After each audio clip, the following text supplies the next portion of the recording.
peanut butter chocolate flavor. Reese's Puffs in the AM, it's the flavor I savor. Peanut butter and chocolate too. You know how I do, that's what I wake up to. My Reese's Puffs inspired this rhyme. That peanut butter chocolate combination's on time. Reese's Puffs. Beat 'em up, beat 'em up, beat 'em up. Hello, Freezy. Hello, TK.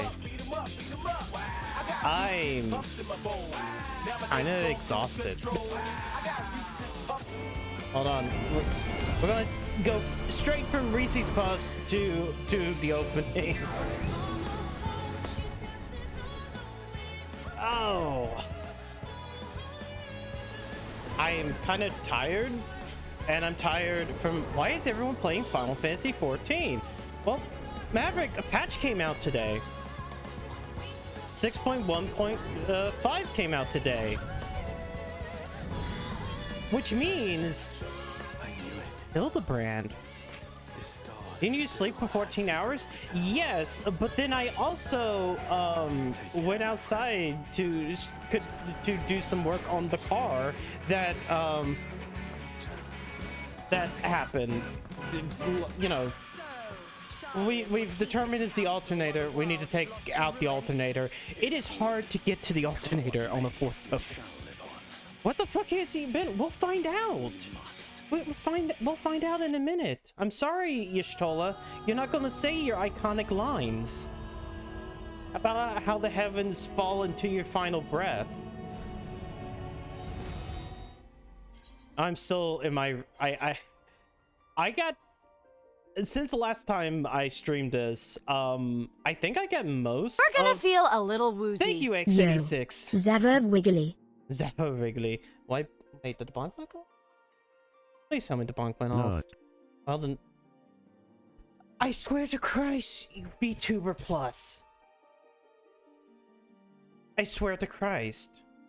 Why are you like this? Hold on, let me double check what broke off the last update. No? What?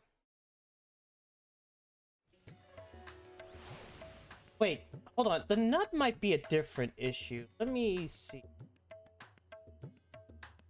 Nut.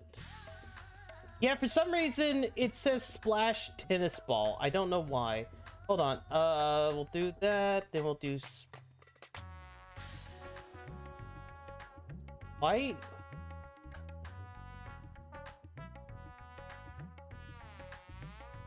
Nothing's working. I swear to God, VTuber Plus.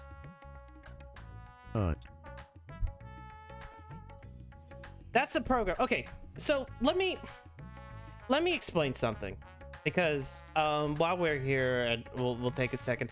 Let me pull up an image. Let's see. Hold on. I'm gonna add an image. What a shame. So y'all remember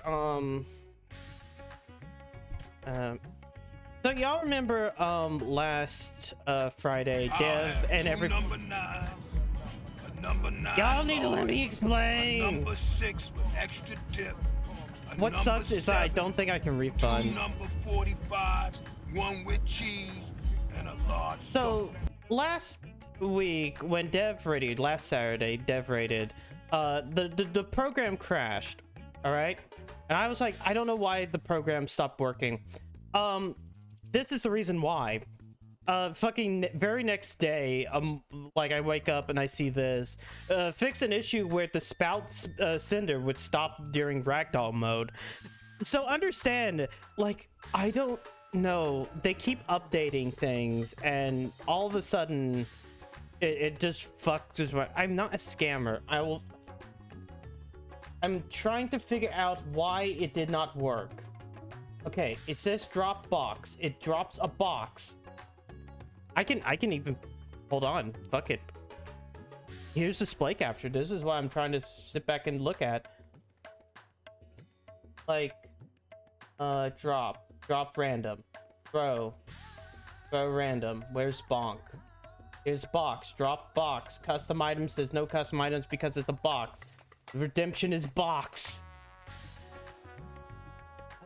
Patch it until it is. Kind of. Let me see.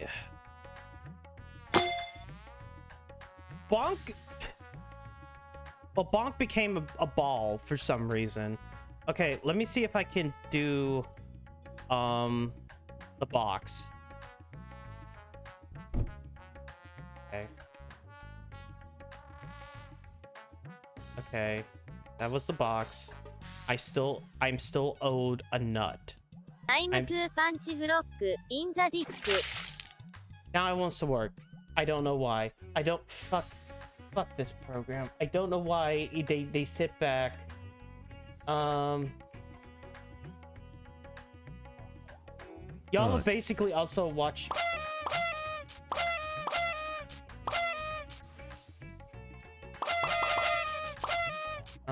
Bad.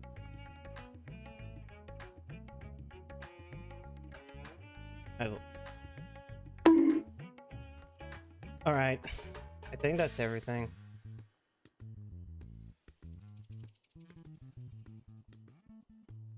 You know what? Let me make sure. Raid party. Okay, custom only. There we go. That's going to happen. Tail off, tail, custom item, tail off, mesh. Okay, that's fine. All right. Those are at least the ones that are important. You got to see what the program looks like. Fucking hell. All right. Y'all got a box. Y'all got your nuts. Y'all got your bonks. Oh yeah, that has nothing to do with this program. All right. Anyways, yeah, since the last time I did this, how much of it did how many of them did I get? Everything except the pants. For the Reaver off of that fucking 24 man. Okay. Where do I need to go for Hildebrand? We're going to start off strong. We're going to start off with Hildebrand, then we'll go to Omega and all the rest. No, it's not Twitch or Twitter. Where? It was this.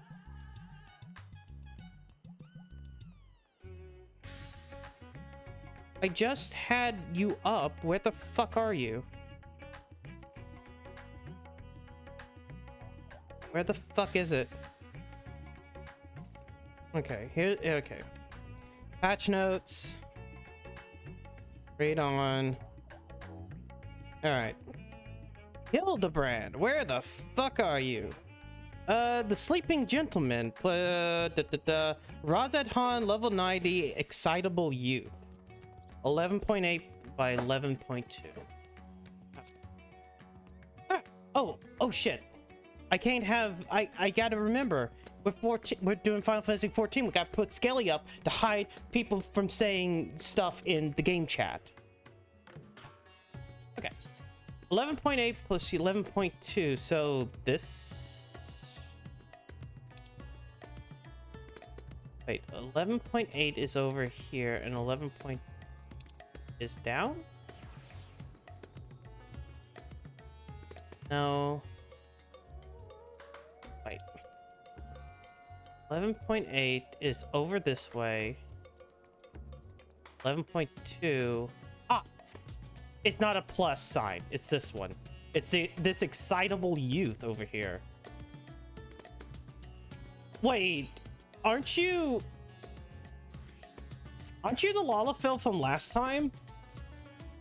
Wait, I know you. We met in Kugane. You're that stone-cold killer I asked to look after the love of my life. What's that look for? Surely you haven't forgotten me. You and me, we had a moment, a connection. Hold on, I gotta wrap my glasses. I gotta wrap my glasses. A connection, not like the one I've gotten with her, of course, but I know I left an impression. The creepy little bastard who smells like cheese and followed Nashu to Kugane after stalking her for over 5 years. Frankly, considering how many blows to the heads I've taken, I'm lucky I haven't forgotten my own name. Now, I know who you are. I know who you fuck are. Hey, there's nothing creepy about my love. It is pure as the pristine waters of a forest stream. Fair point about the cheese stink, though. But enough about me. This about Miss Nashu. Ever since she got sucked into that weird portal back east, I've been scouting the world for any sign of her. I was this close to giving up, but then huzzah! I found her here in Razadhan. Huh?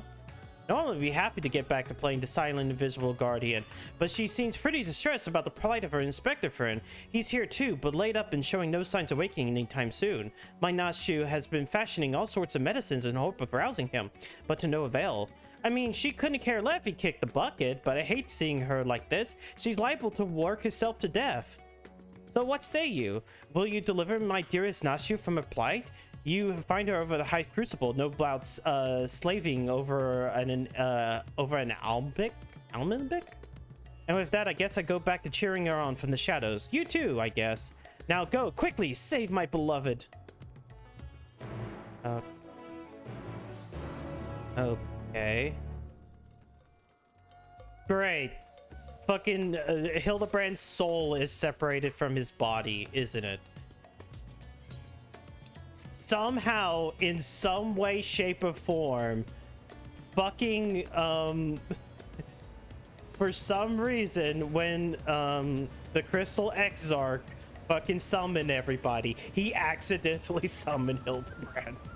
Or maybe it's because of what happened in 5.3. And that should do it. Now I take this medicine and... Huh?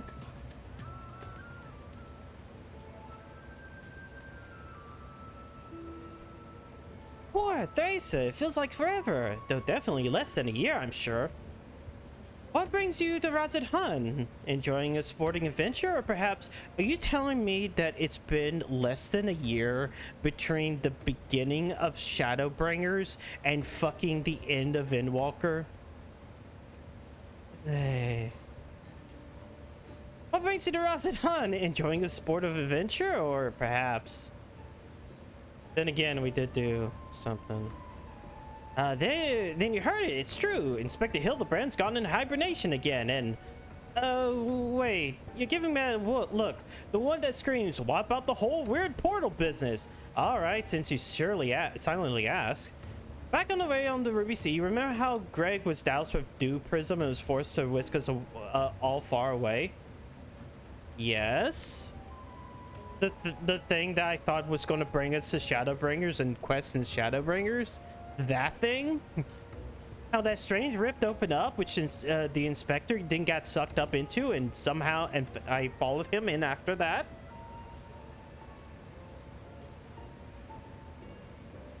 Well, after that, I ended in a bizarre place. Couldn't tell up from down, left from right, so we wandered, lost and confused. Fortunately, Greg came to his senses and explained that we're in the interspectral rift and used the same trick to bring us home. So nothing happened. So basically, Greg fucking woke up and then he solved the mystery. Greg himself stayed behind though. Something about a score he had to settle. Not sure what that was about, but hey, you know, Greg. Anyways, we're back now, and the rub is that the Inspector Hildebrand hasn't opened his eyes once. I know he needs his beauty sleep, but it's been an awfully long time, and we've got a case to solve. I've been trying to my hand at apothecary stuff, seeing if I can make something that'll get him up and moving, but nothing seems to work.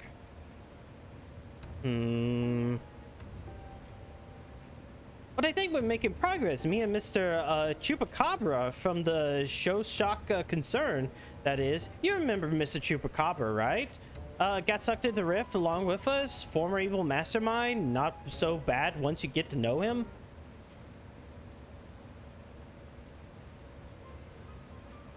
Please, I am meet you once again in unless less compromising circumstances. I may be correct, our mutual friend. I'm Jubrika, chairman of the Shajatra concern. Yeah, you're a fucking asshole. Your distrustful and somewhat bloodthirsty glare is not unwanted. In my defense, who among us has not contemplated enslaving the rich and powerful to bend the world over their whim?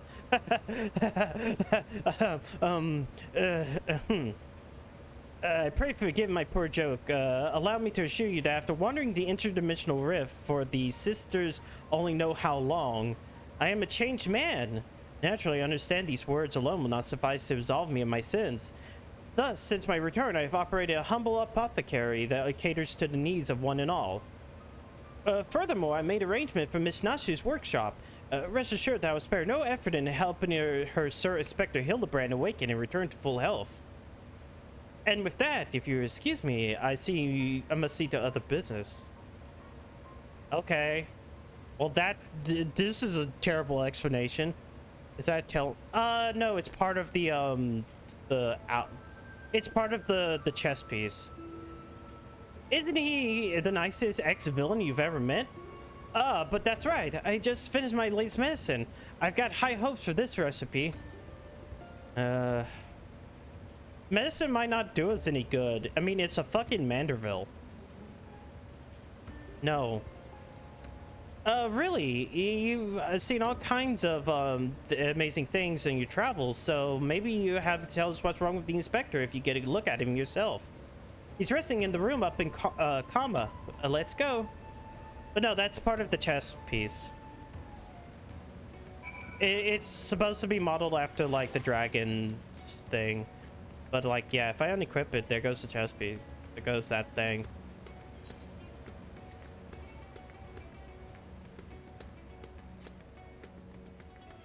Let's see. All we have to do is go over to here. Boom boom. Bum bum bum bum bum bum bum bum bum.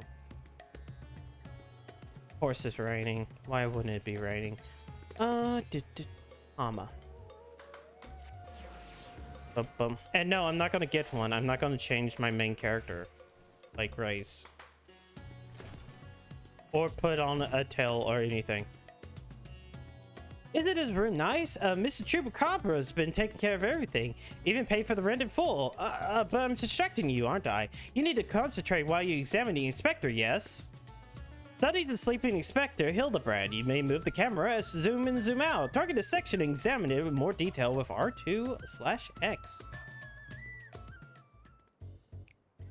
Dude. Alright. That ain't much of a magnification. Hildebrand's face. Rugged features bell what it is at a closer glance, a sensitive mien of a cultured gentleman. While he still breathes, it appears he's locked in deep slumber. What about his arm? Expect this crotch. I hope I can. Rippling muscles bespeak immense strength, while smooth skin suggests that only on the rarest occasions does a man resort to violence. Troubled, his limbs are stiff and cool to the touch, as if blood runs cold in the veins. See if I can. No, you can't see. I'm sorry, you cannot expect the crotch. But you can inspect his feet/legs. Because somebody has a fetish. The exquisite buckles and the stylish footwear are designed unique to House Mandeville. These shoes would almost certainly fetch a small fortune in the markets. Wow, that told us nothing. Take them off. The inspector's condition is sturdily reminiscent of the scions who were summoned to the first for a time.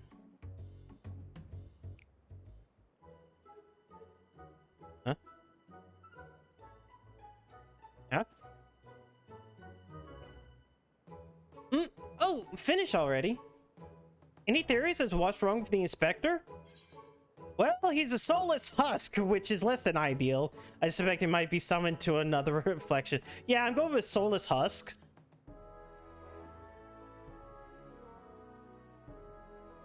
I see. I mean, I don't, but that's why you're supposed to say it at times like this. I know that much. How do we wake him? Well, we need to put his soul back in his body. Return his soul to his body? But where did he go? And what is it doing there? Probably went to the first, become the gentleman in darkness as you do. I think it's gone to another world, wholly unlike ours, but still slightly like ours. A world of contrasts.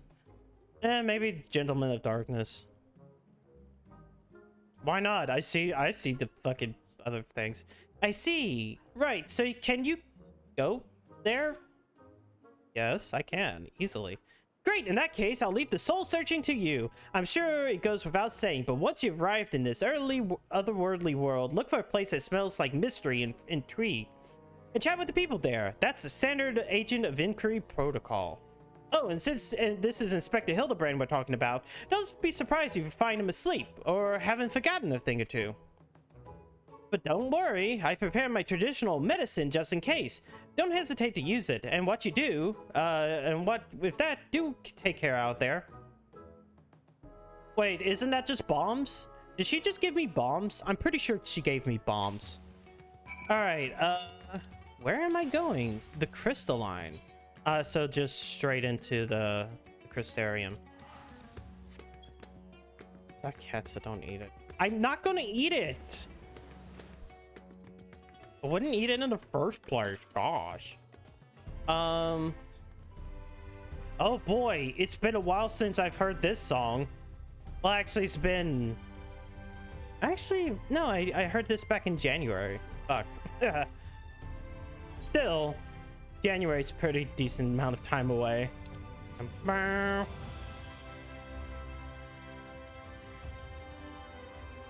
Tomorrow and tomorrow. Oh, we have to talk with you, don't we? Welcome back, friend. I offer you a pint, but my barman since tell me that's not what you're here for. Have you seen a man?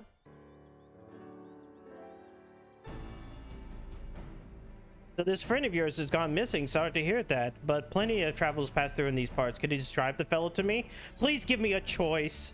Hume Burley wears a monocle, well-meaning idiot. He was wearing a tattered suit, most likely. You know what? This is the best way of describing him. Well-meaning idiot. That sounds familiar. Mine, I didn't see him myself, but I do believe one of our bounty hunters spied such a man where you're all, when you were all battling that horde of spectacled warriors. Here, come a moment. There's someone who would like to speak with you. I know her. God damn it. That's so make it. Wait, this jail ain't gonna drink its shelf. I've had Theresa. What brings you back to our neck of the woods? Have you seen this fuck? Now that you're missing it, I did see someone like that back there on the battlefield after you ran off to do more hero work. At first, I thought he was going to attack me like the rest of the spirit Watsits. But no, he just stood there, striking a pose, trying to scare or seduce me. Damn if I could tell. Still, he was glowing and wasn't about to take any chances, so I said, hey, piss off, ghost! And I sent him packing. Huh? Oh no. Did he die, you ask? Which is to say, what am I, a Kyrigian? Also, I gotta keep my mug waiting long enough. Good talk. Oh no. Could it be the Warrior of Darkness? Huh? Oh, it's that guy again. I thought it was your voice, but I was convinced my ears were playing tricks on me. It's good to see you again. Didn't mean to eavesdrop, but we overheard you were discussing the renegade poser. We've been searching for him for some time now. There have been sightings in Lakeland, you see. Vonard and I have been tasked with getting to the bottom of it. We've little in the way of useful information, though. All we know is that he appears without warning and strikes a disturbing pose. He's not a cause for any harm, if you did count the shock to this strange man gesticulating in your general direction. Nevertheless, we were worried his behavior might escalate. Have you been tasked with apprehending the miscreant as well? Not quite, Vonard. Thrice has come back to track down a missing friend. Yeah, miscreant, I regret to say, might be my friend. I wouldn't call him a friend per se, but I too happen to be looking at a man prone to posing. Yes, I have to find the posing man. If the man is you're looking for might be the one and the same, then why not work together? Between the three of you, you're bound to have better luck. It would be a great honor and a great help. We were just about to leave the gathering testimony as it happens. Come and join us, in Sullen when you finish there. We'll solve this mystery in no time. Yeah, God, it is. How can we stretch the limits of facial structure?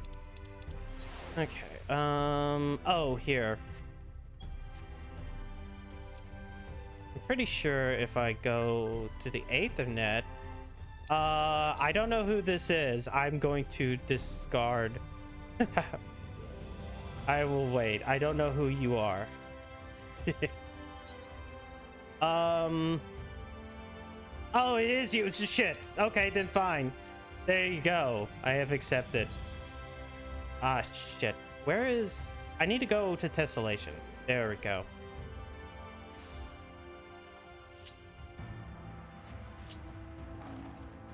Oh god, they still haven't put in the data center visits, right? That's not until like another like month from now, whenever 6.1.8 comes out. That sucks. God.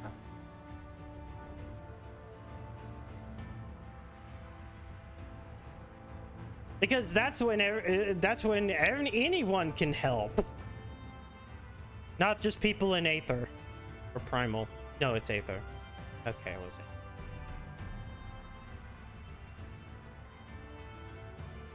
Oh god, that means I can visit people in Crystal. I can visit Balmung and search for weird ERP sex.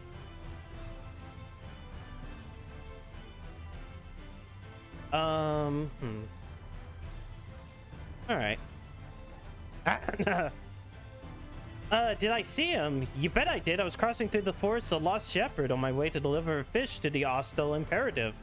Out of nowhere, and this odd man left in front of me. I thought he was a bandit at first, but then he abruptly turned to the side, curled his neck, and put his head to his fist, as if he was going to say, I don't know. It was baffling. I ran when I realized he wasn't going to do anything else.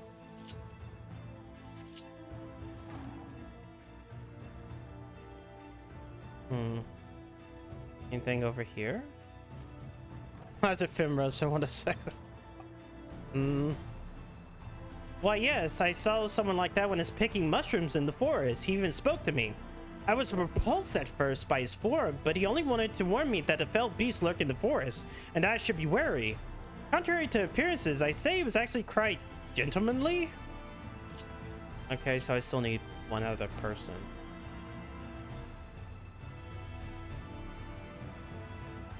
Ah, here. There you are. Oh, that fella. I saw him the other day on the way home from Clear Melt. I enjoyed one too many liberations after my bath and ended up wandering off into the forest. Before I knew it, the sun was dipping low and the sky turned dark. I was beginning to wonder if I ever make it home. Then I felt a gentlemanly tug at my arm. And now, would you believe it? This odd-looking man led me out of the forest and sent me back on the road. I thanked him profusely, but he said nothing in the reply. He just struck that pose and walked off. So all he's doing is he's being a weirdo in the forest, but helping people. I guess that's kind of how he is. That's Hildebrand. Finished questioning the locals, have you? Were you able to learn anything? Yeah, he's just helping people. Not only has he poses caused no harm, he even helped people? So he's a gentleman, albeit a suspicious one. Something of contradiction, you might say, but it's no reason to doubt what we've heard. Everyone seems to encounter him in the Forest of Lost Shepherds, right? Then that's where we'll look next, shall we? Yes, I shall look for him. Okay, good. We're finally going to meet back up with Hildebrand. After how long? Jesus Christ, we didn't get to see him all Shadowbringers long, except for that one little thing. That one little time in the 5.3 dungeon, if you're lucky.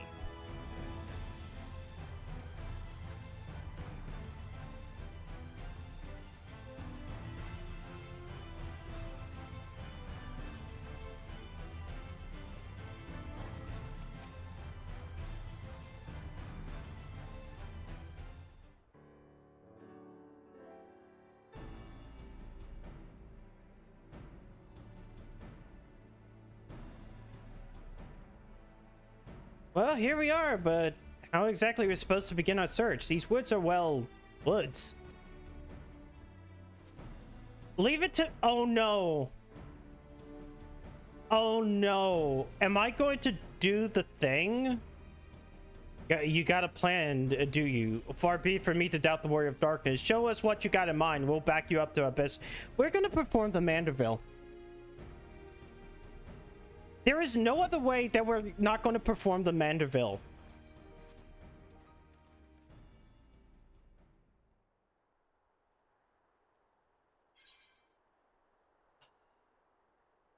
I have two choices, the Manderville or the Manderville Mambo. I guess we're going to do the Manderville. Wait. You know what? You know, after doing the Manderville, I will...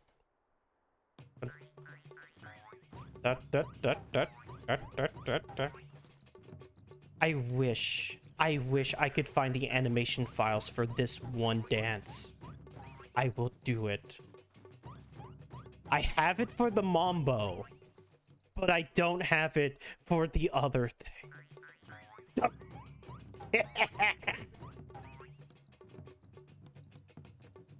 Also, we're supposed to sing out about being a Manderville event. Hark! What a familiar gentlemanly gravitations are these?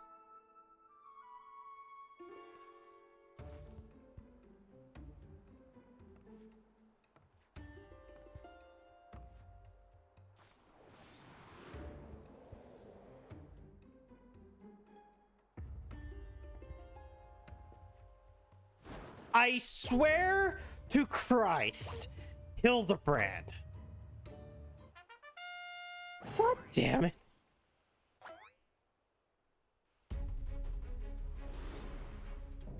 Light Warden, the forgiven gentleman. Fuck you, gang. Fuck you.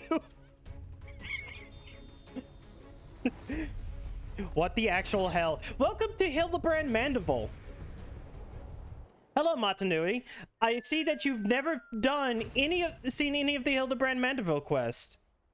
I am lost. That's fine. It's fine to be lost.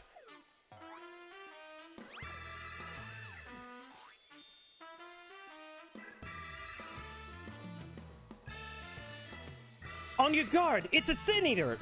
Are you stupid? No, wait, that's no Sin Eater.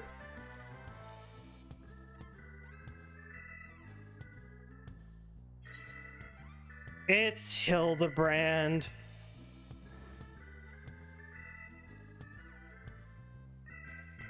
Hildebrand? Who is this Hildebrand of you speak? I am the forgiven gentleman, devourer of sins, light warden extraordinaire. No, you're Hildebrand. You're not a sin, you're Hildebrand, the gentlemanly inspector. You might occasionally moonlight as a zombie overlord, but trust me, you're a gentleman inspector. Yeah, the zombie overlord. That's happened before.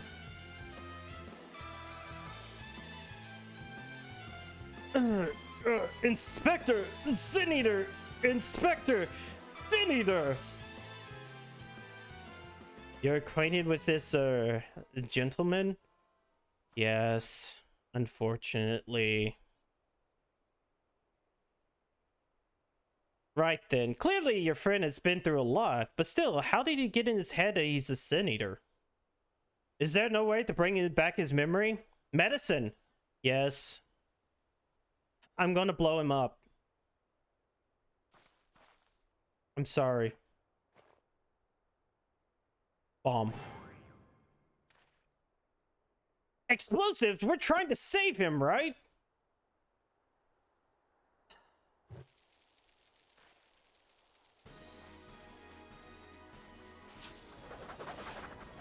Bonk. Yo, wait, no, what? Shit. Am I literally beach balling volleyball this shit?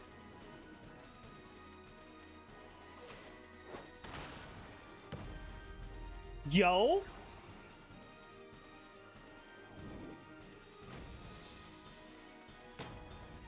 Yo. Yo, spike it in his head. Spike it into his head.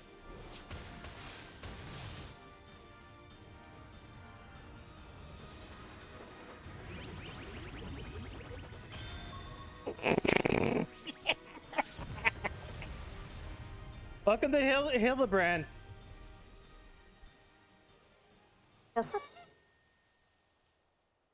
Visible confusion. It's fine. This is to be expected. Wicked White, we've killed him! No, it's fine. This happens all the goddamn time. Just gotta...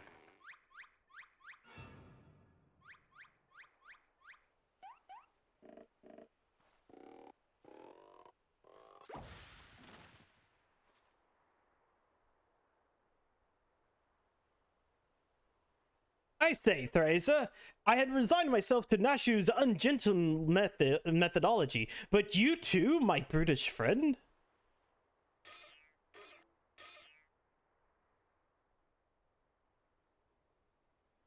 But never mind that. I do not recall the world being quite so purple.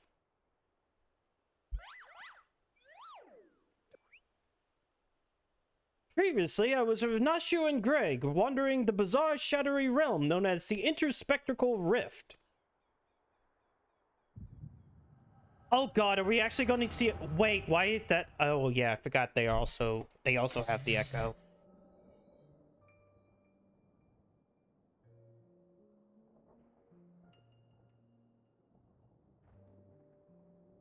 Oh hey, this is just... It's a 5.3 dungeon.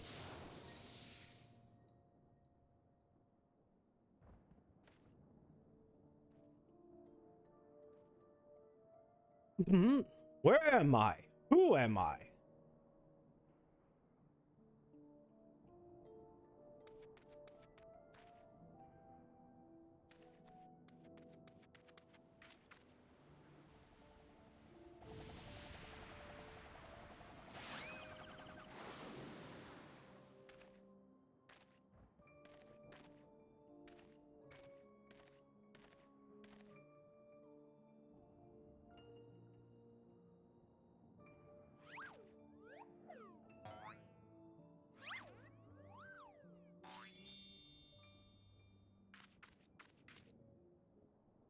That sickening light, that aggressive posturing. I know what you are. You're one of them, aren't you?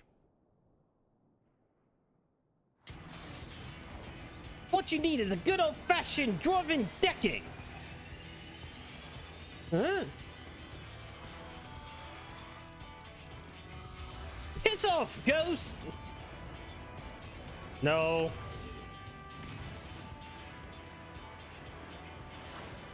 Thank you, video game.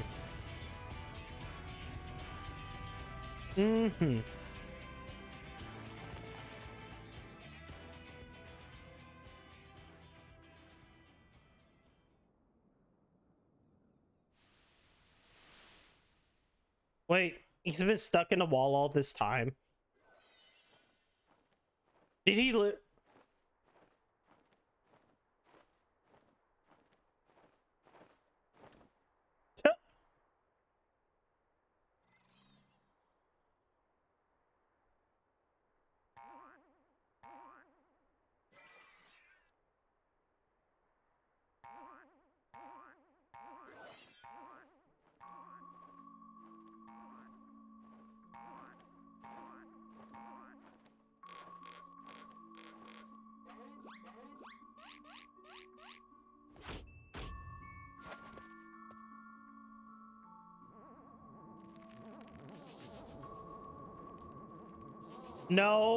No, video game. I do not want to see a close-up of Hildebrand's ass.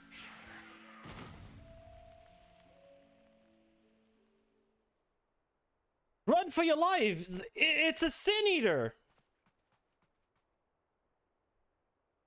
Huh?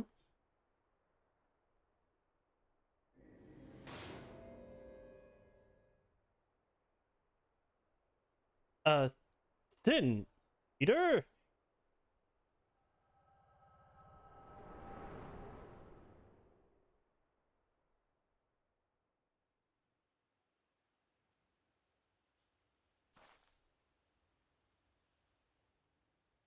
I feel... I'll be damned, our false vision of the man's past. No wonder he became convinced he was a sin eater. I saw it too. It was quite possibly the most ridiculous memory I've ever glimpsed. Answer me, my faithful assistant.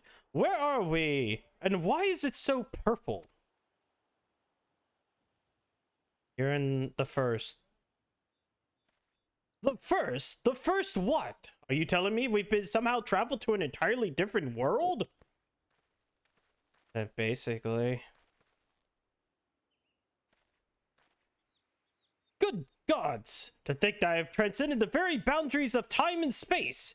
Worry not, my adoring fans. Hildebrand, agent of inquiry, inspector extraordinaire, will return you to you forthwith.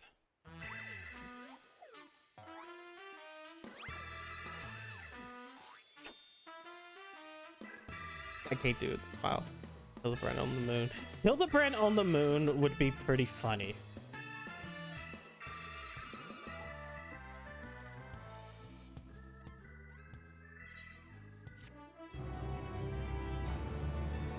Well, that's half of it.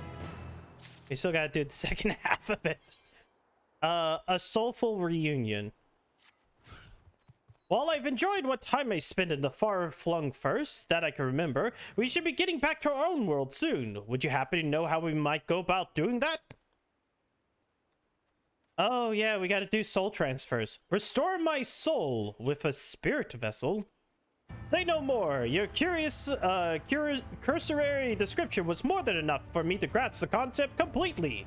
It is not unlike brewing the perfect cup of coffee, which means our task is clear. We require the services of a skilled soul sommelier. Sommelier? We require the service of backlog. Splendid! I see that even in this world, you rub shoulders with the cream. Let us pay this backlog a visit. I'm not sure what you're planning to do with souls, but if you require backlog's assistance, we can help. They aided us in time again. I reckon they can do the same for your friend here. Come with us, the Cabinet of Curiosity. Oh, so we're not just going to solve mysteries in the first? Oh, I thought we might solve mysteries in the first. I guess we have to go... No, that's Kugane. Whoops, wrong one. This one.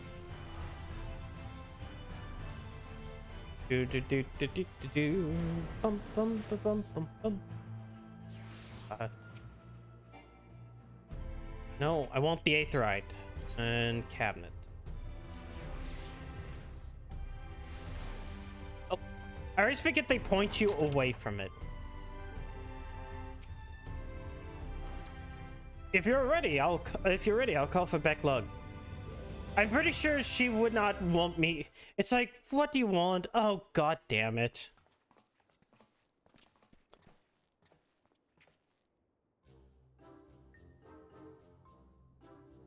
Ah, the genius soul sommelier. You've come highly recommended by Theresa, and what an adorable little puppy you have. So, what? Puppy? I beg your pardon, but it seemed to be some kind of confusion. Puppy?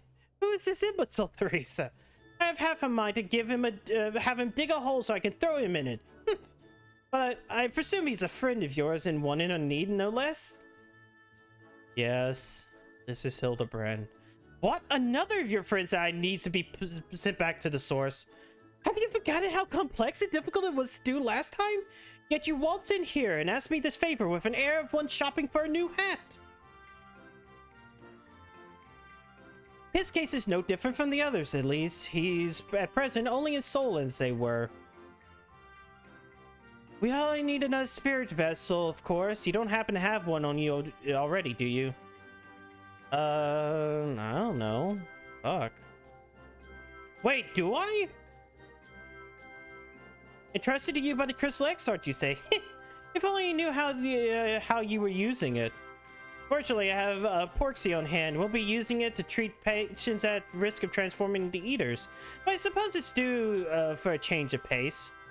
There is, however, one concern. In case I didn't make it clear before, the process can place a great strain upon one's soul.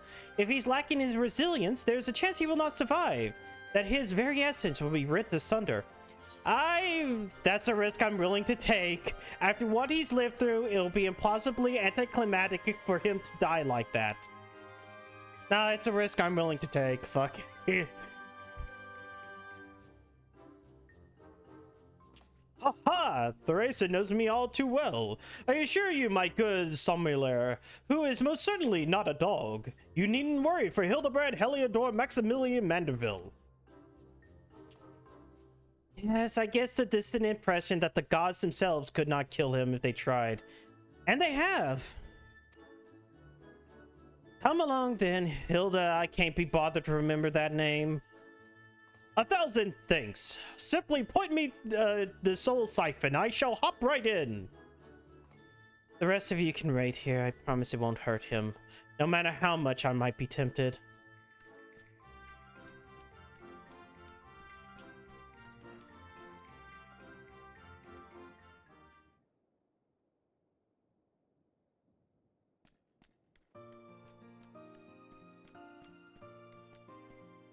Here you go, here's the dildo. You'll be pleased to know that the process was smooth and uneventful. Honestly, I was hoping for more of a challenge. All you need to do is take his spirit vessel back to the source and bring it in contact with its corporeal body. He should awaken immediately with his soul and memories intact.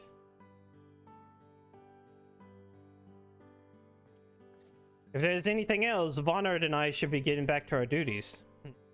It was a pleasure, Theresa, if all too brief. I won't pretend I understand even a fraction of what happened, but I'm glad I was there for it. Till we meet again, rest assured, Thaler and I will be doing our damnedest to look after the people here in your absence.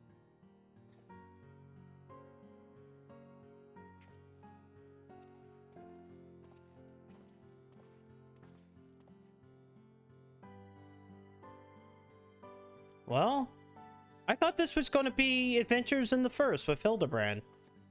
Guess not. I guess this gets to be Adventures with...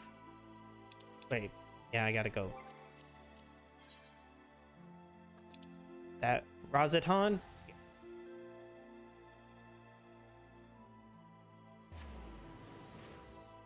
I like how every single thing about what could have happened next was so anticlimactic. God, prepare pile driving to the moon.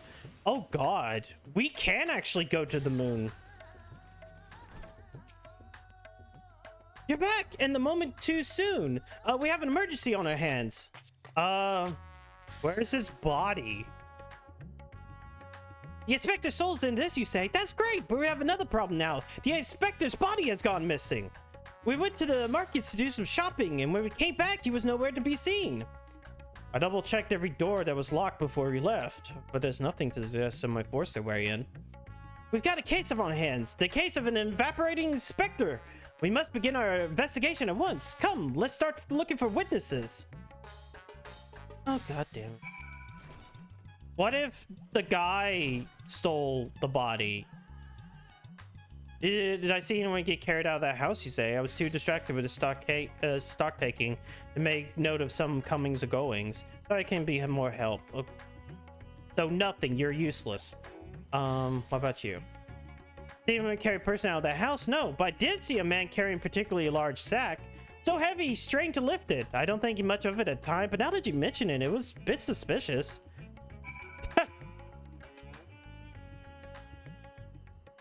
Great.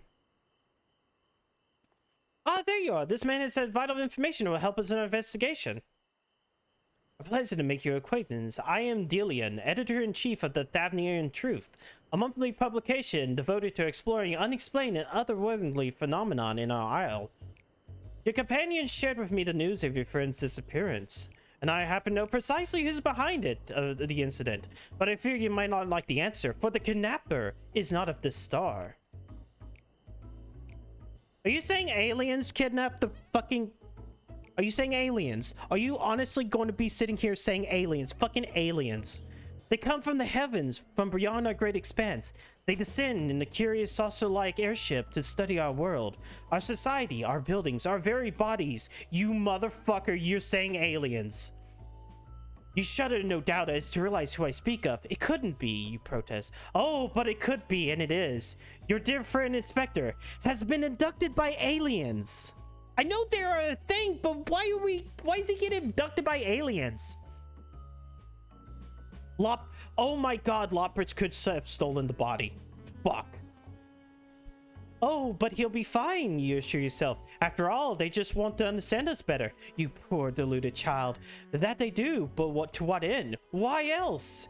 That they may one day take over our world.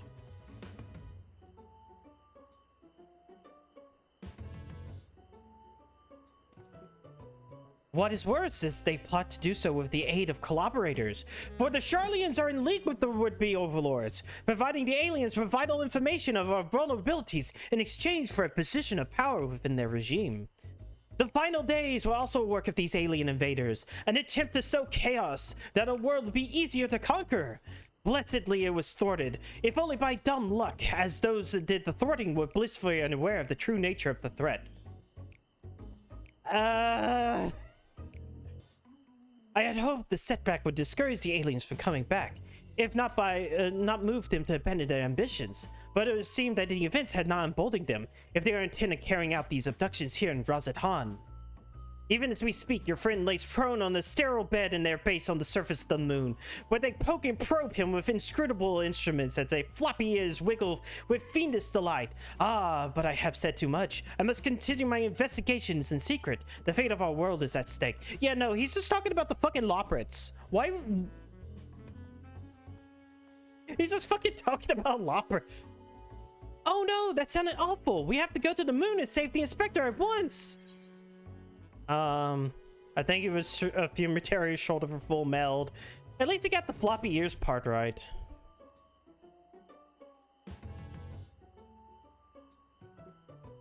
So you don't think the inspector is somewhere getting probed by aliens?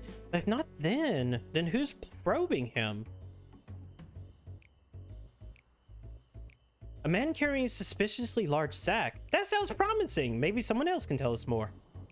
Hildebrand, no, the moon. I feel like we'll go to the moon with Hildebrand at some point in this expansion. Someone up ahead must have seen something. Let's ask around. Now she is now accompanying you. Keep her at your side to proceed with the question gestures. Oh yeah, this thing they added in Endwalker. Oh god. Yeah, same thing as before. I forgot about this Endwalker type of thing.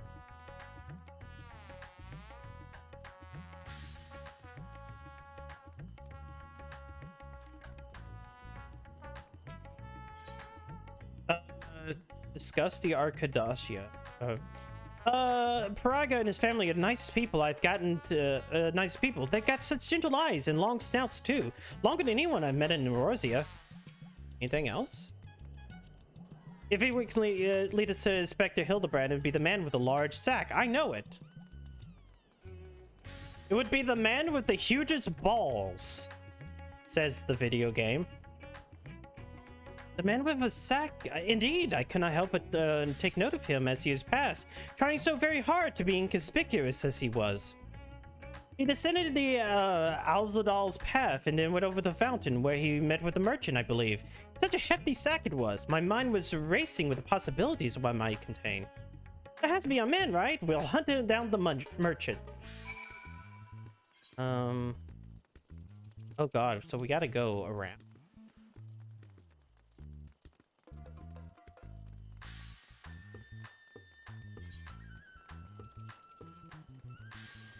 This way, and then probably this way. I haven't had a lot of time. I don't remember a lot of Razathan. I just, remember sitting around here half the time. Oops. And then I eventually do need to do Bitter Snow, which I forgot last time. Well, not much as forgot as I didn't have time.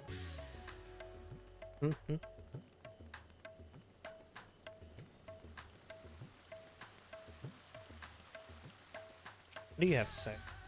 That's the fountain. It's incredible, isn't it? It reminds me of the giant statue of Lord Godbert at the Golden Saucer. Once the inspector's back on his feet, we'll have to show him. Bitter Snow.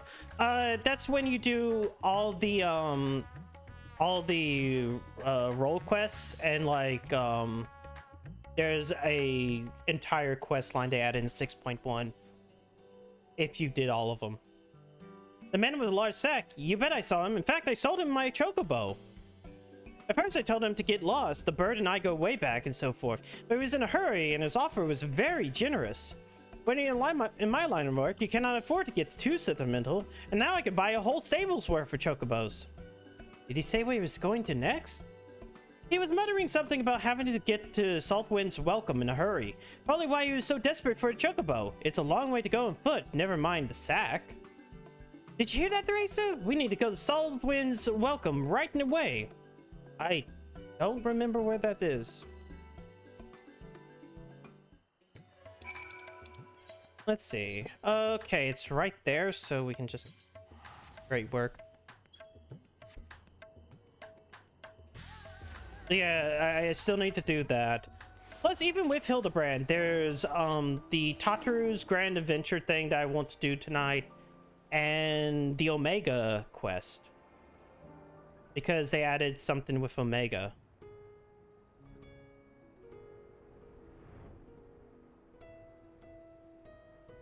I might do just one of them, depending upon how long I have. Let's see. We've only been going for an hour.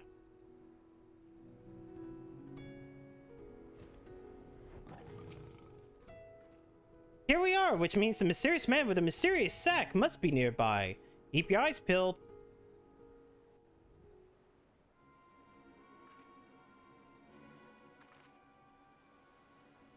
Over there! That man is definitely up to no good.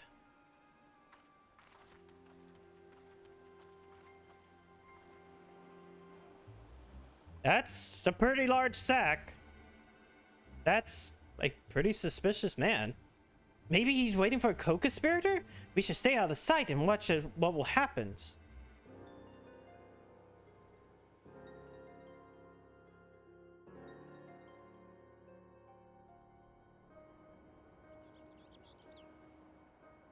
Damn, now it's the middle of the day. Wait, it's that guy again.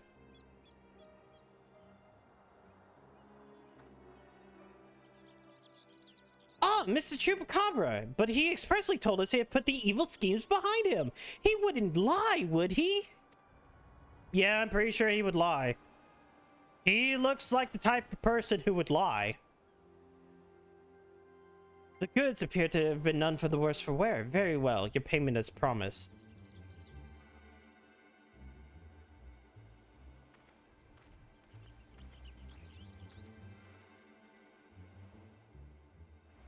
My client will be most pleased. Wait. Someone's working? He's working for someone? But who could it be?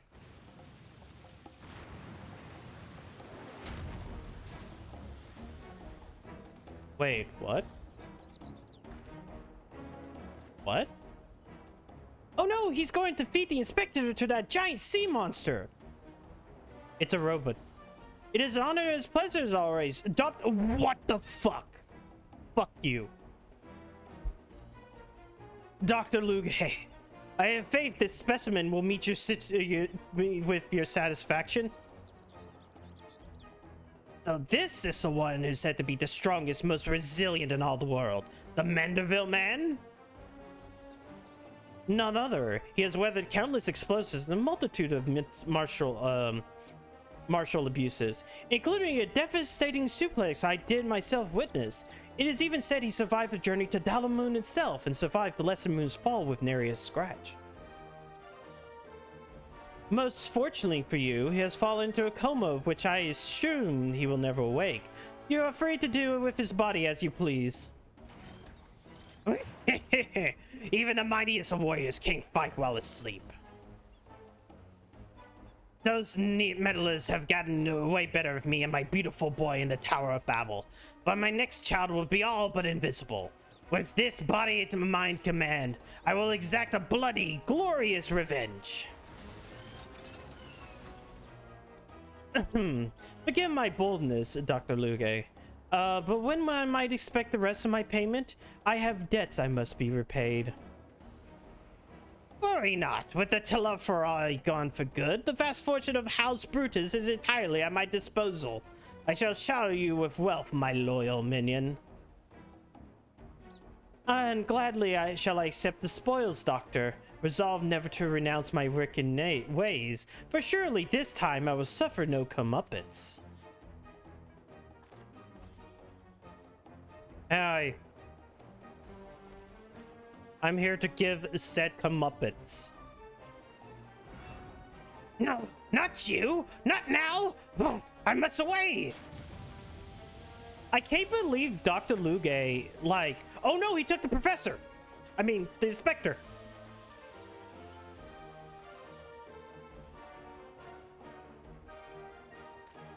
Wait, Dr. Luge! My payment! I can't believe he survived. Wake up, Inspector!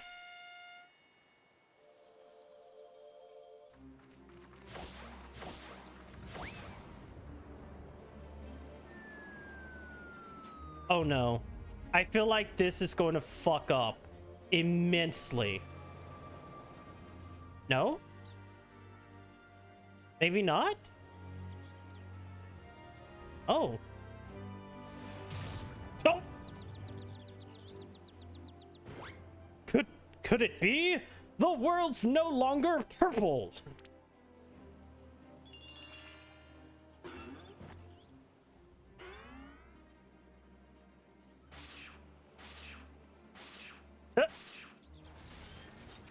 Stop moving, damn you! You're supposed to be the comatose centerpiece of my glorious revenge! Yo? Yo?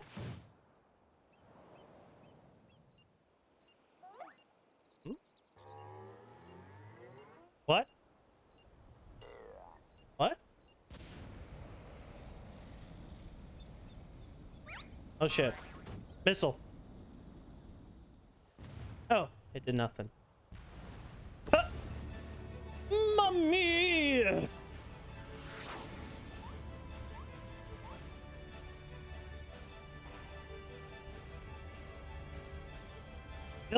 To the moon!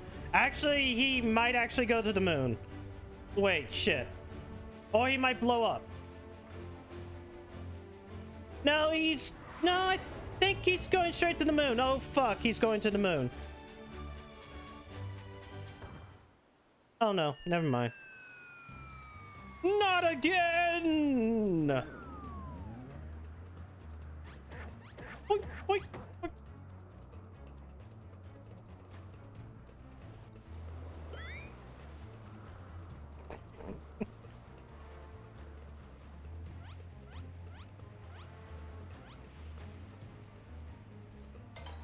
Ah, idea.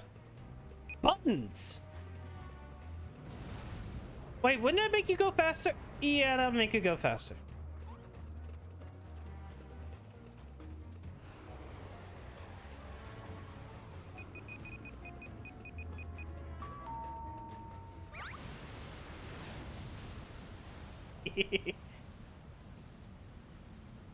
No!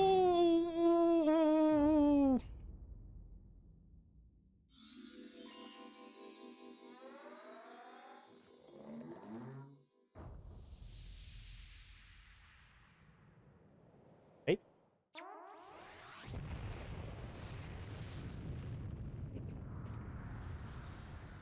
You know what? Works.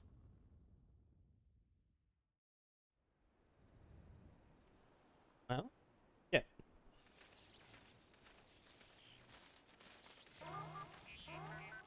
No. Ah. I don't know. I can't believe Dr. Luge was still alive. Yep.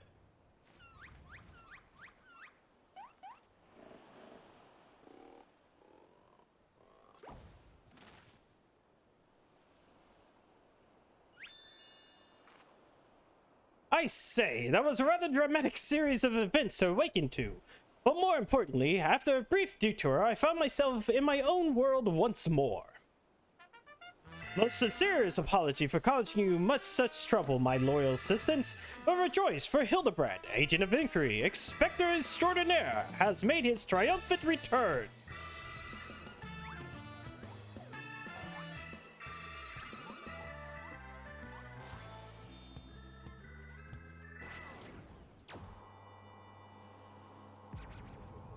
Fucking goddamn it!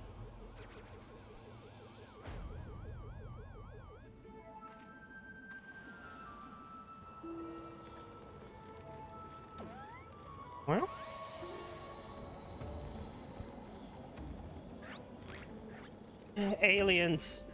Aliens!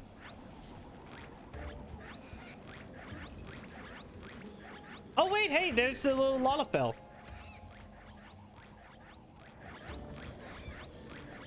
Dodo.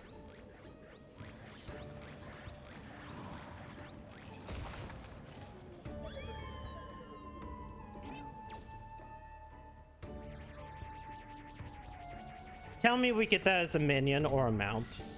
You cannot not have that as a minion or a mount. Wait, Inspector!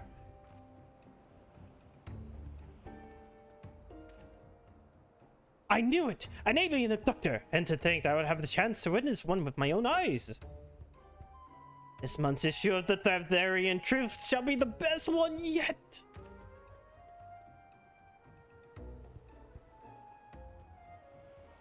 And just when I thought we had the inspector back, off he went! And then he came back! And then he floated off again.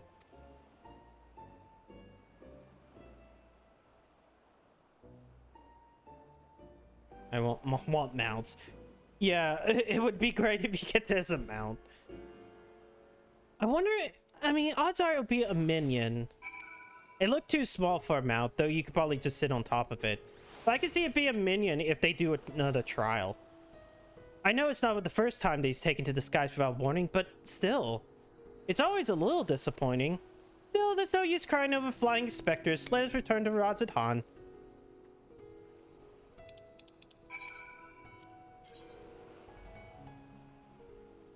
Well.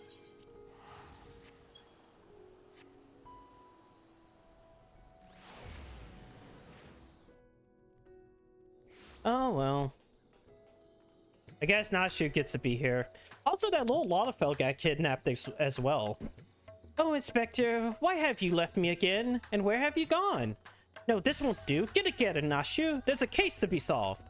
Just you wait, Inspector. Your lawyer assistant Nashu will solve the mystery of your disappearance. Again! And don't you worry, Theresa. As soon as I have a new lead, you'll be the first to know. Till next time. Now we gotta wait another 4 months.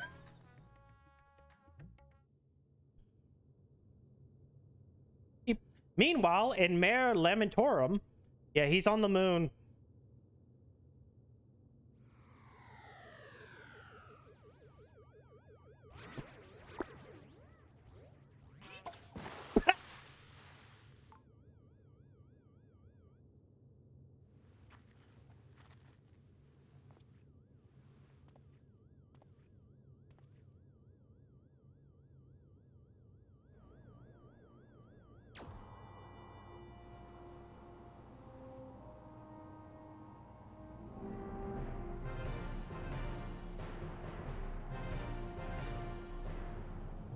Wait, what? Why is his face super detailed?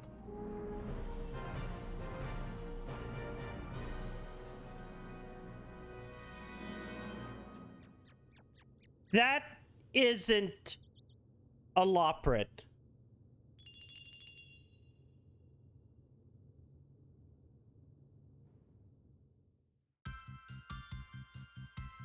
What? Wait, what?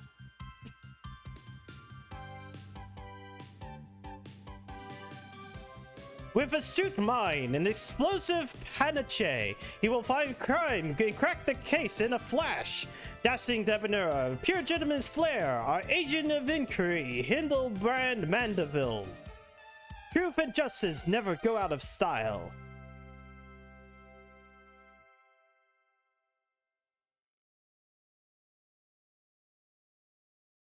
I was expecting a dance, but that works. What does he even have to say? Don't wait for the inspector. Nashu's on the case, and rest assured that as soon as I've assembled some reliable leads, you'll be the first to know. I can't believe LeBran. All right. Where is it? Oh, Charlian.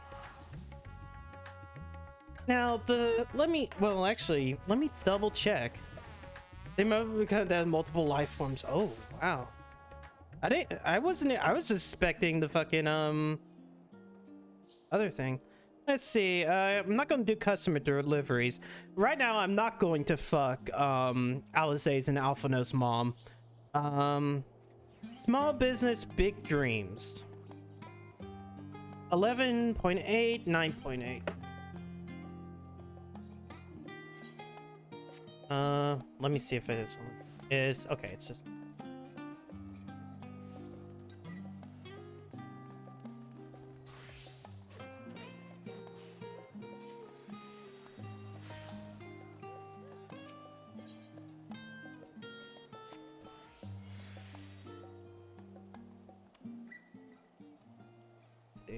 Race of Wormhelm, welcome, welcome. I am Medjina, assistant shopkeeper and apprentice seamstress here at Taru's boutique. I doubt you remember my face, as I'm merely one of the many who owe you your lives. Owe you our lives, but you always have my gratitude for saving me on that day in Elbin Rhyme. Oh, I think I remember you. You're too kind, and while I have aught to ask of you more of you, please say that you're here to assist Tataru's new endeavor. Not yet, but she shall soon be. Oh god. Hello, Tataru. Whatever will I do if you're perchance for turning up precisely when you're needed, eh?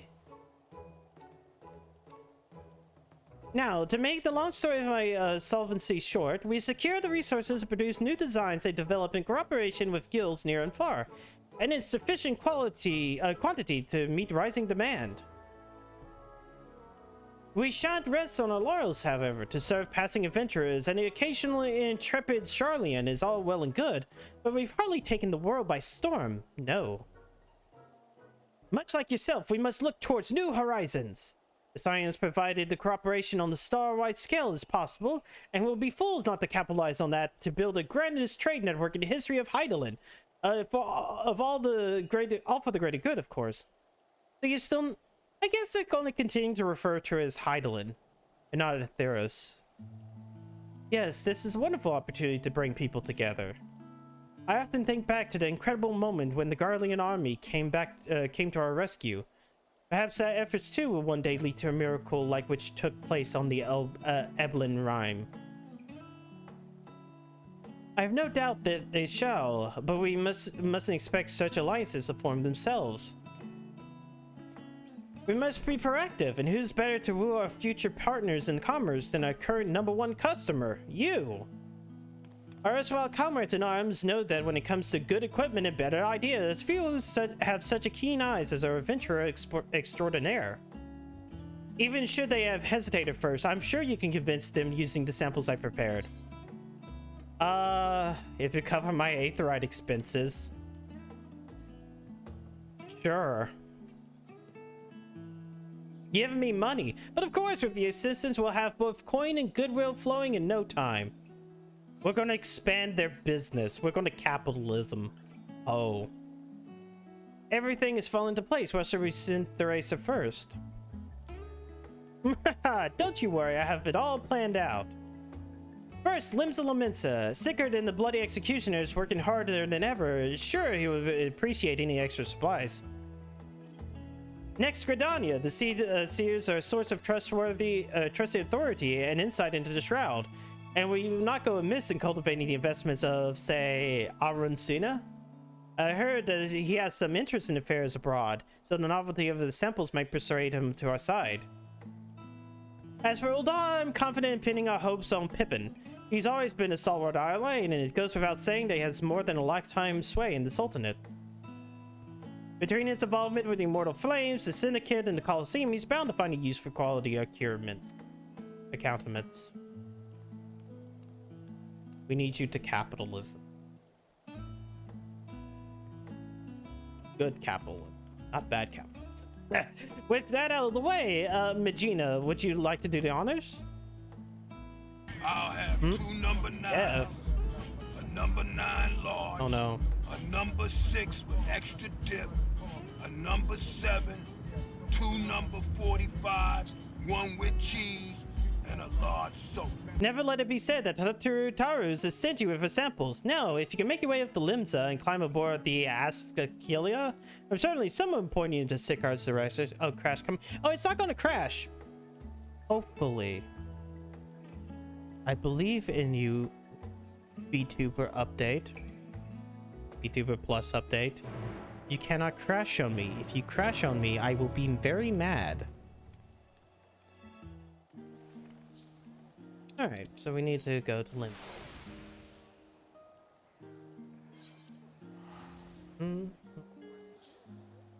There they are. That thing didn't work. God damn it! VTuber Plus made an update and then it fucking didn't work. He's fucking right. Let me look. Own raid.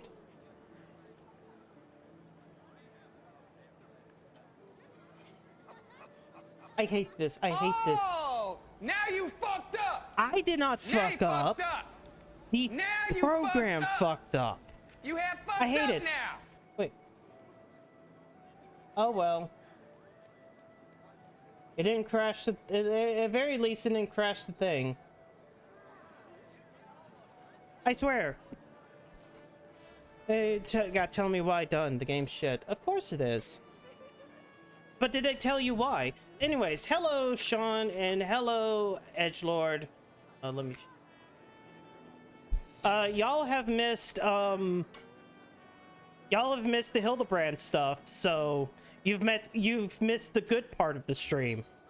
Because I decided to do the good part of the stream first. Rip stream. No, the stream's still working. Ain't nothing but a heartache. Did that thing in full.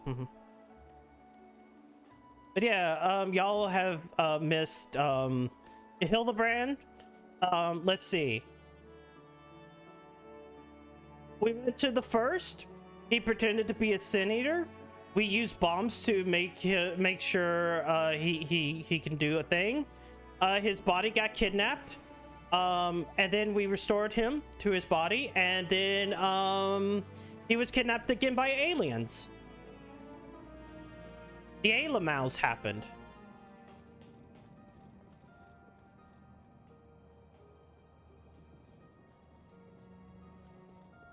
And now I'm trying to do a capitalism and help Tatarus grow her business. I recognize you. What do you want? I need to find Circuit. What? Yeah, those are all things that happen. Also, Dr. Luge from Final Fantasy IV showed up and as a robot, and then he got blown up by a missile. Luge, yeah, the guy from Final Fantasy IV. As long as it's not another bloody apocalypse, I don't see why not here. Wait here. And now we're doing the capitalism. We're gonna expand out Tataru's business. Why you get Luge? No, that's not how you say it. It's Lugi or Luge. I don't know. Nobody ever says his name, as in voice acted. Well, bugger me.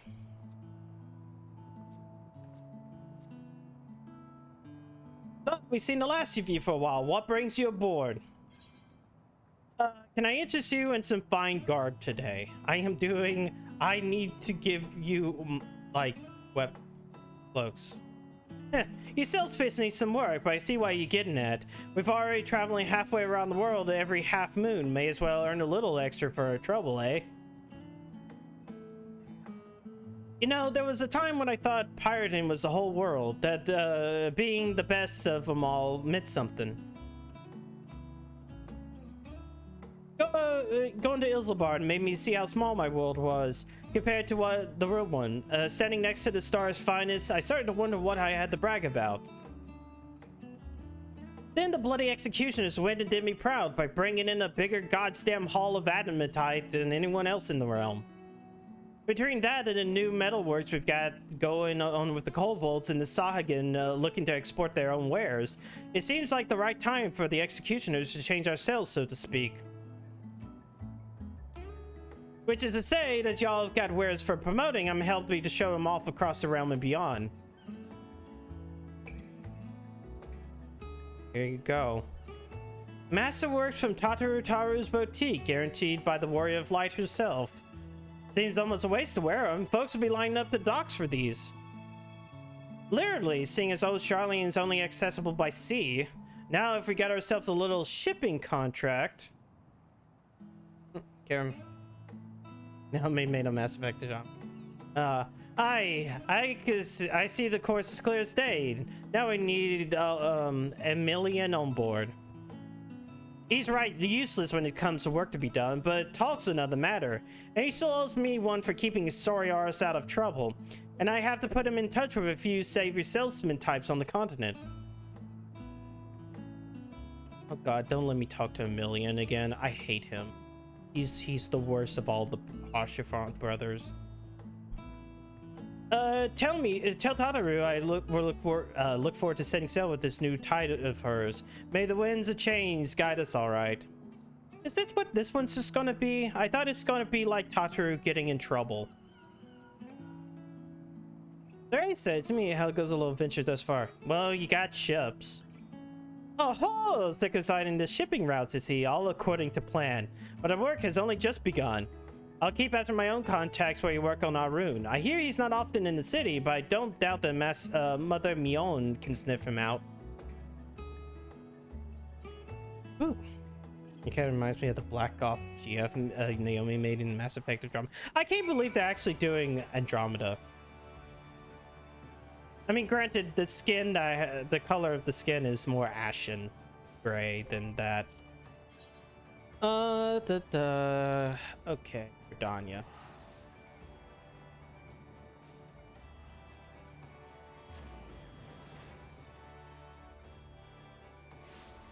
And I'm gonna do this, and then I'm gonna do the new Omega thing because Omega is back again.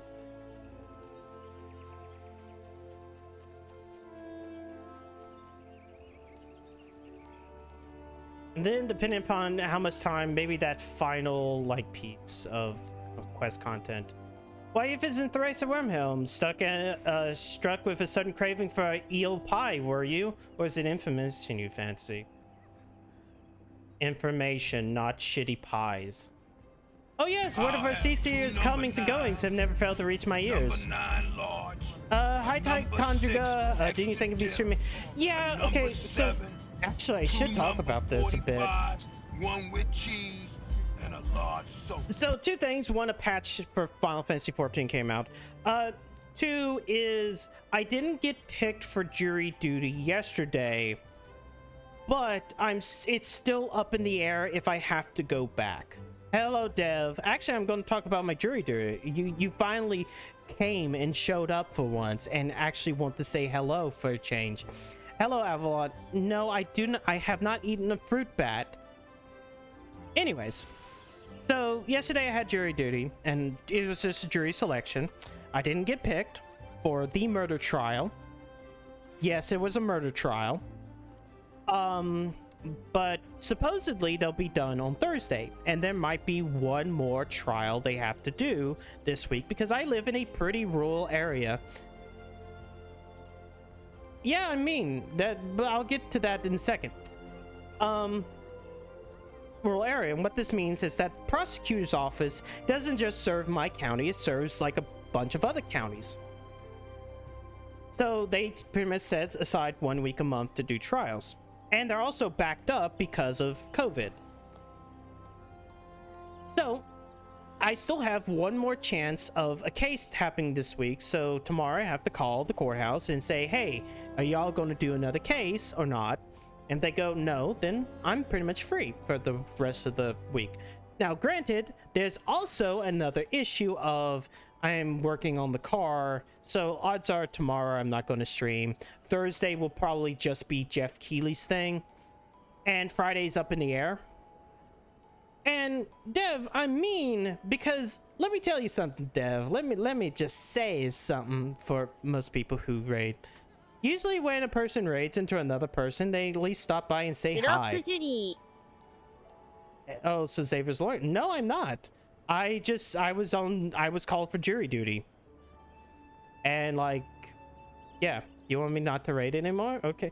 No, what I'm saying is at least when you raid in, say hi. Say like, hey, how's it going?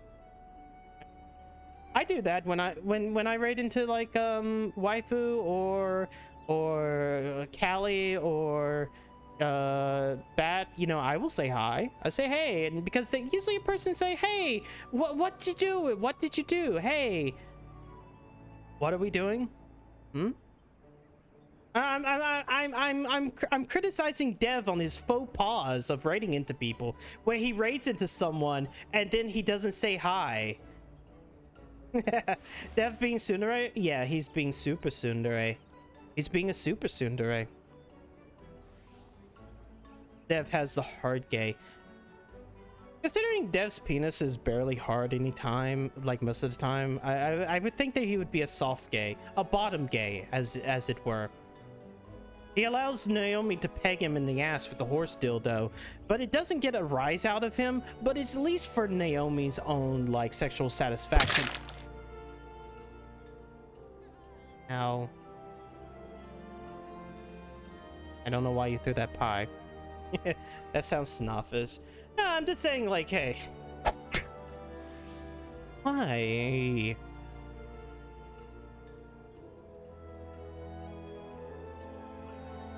God damn it. But sometimes you raid into someone, you know, say hello. Say hi, how's it going? Yo. But most of the time with Dev raids, he doesn't say shit. He's just like, I dump people here. Bye. Oh. Wait, that was pie. Why are you throwing pies at me? The London special. Yeah, the stabby. Oh yeah, so whatever Cece's coming to go has never failed to reach my ears. I'm told that ever since he returned from the foray in Ilsebard, he's been roaming back and forth between our neighboring tribes, settlements, and the Lotus Stand. You'll miss him if you make for one or the other, like it's not, so it's just you waylay him at the Blue Badger Gate. I'm not allowed to be mean to Dev. Okay, I cannot be mean to Dev. Okay, Avalon, please be mean to Dev. Yes, I do. Okay, so I should bring that up because I have it right here again, don't I? Here's the reason. VTuber Plus.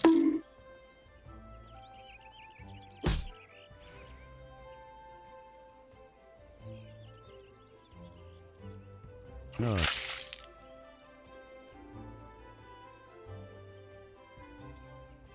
No.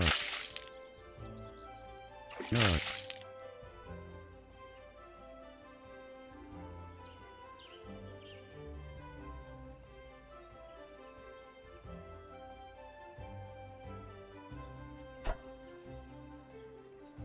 Anyways, so what it was is when it goes into ragdoll mode, you know, like what just happened right there, the ragdoll mode. The spout sender would stop working, and because I had raids, you know, basically rain men down on me and then knock my ass out, it broke that, and it didn't get fixed until the next day. Oh, actually, there is something about the new update that is actually kind of funny. Let me see if I can change it right now. So, what? Any kind of color. Let me put it like this. Okay, I just changed the cum. I changed the cum to something else. Anybody want to test it? I don't want to test. No. There we go.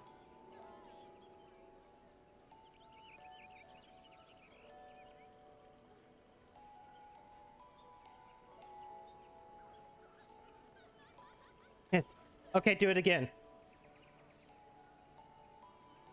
Do it again. No. Like they, after sitting back and kind of complaining, it's really funny. They sat back and made it so that the color of the liquid can change color.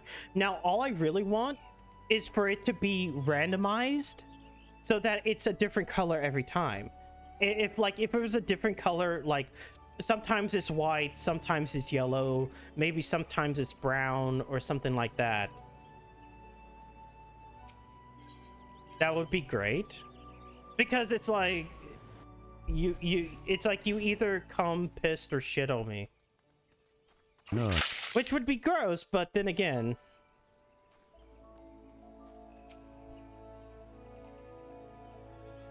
But then again, if y'all are doing this, then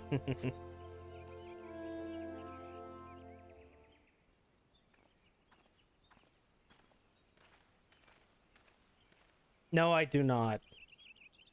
It's just like I'd rather be cummed on than shat and pissed on, but if y'all want to sit back and if it's already gross, it might as well go all the way. Curious. Oh no, hippie children.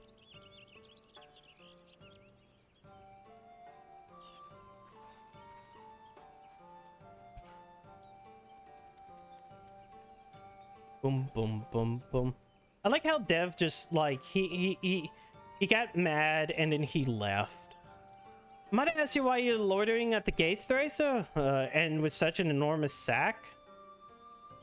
Yes, I do have an enormous sack, as well as this bag of goods. Gonna cry, piss your pants, maybe, maybe shit and cum.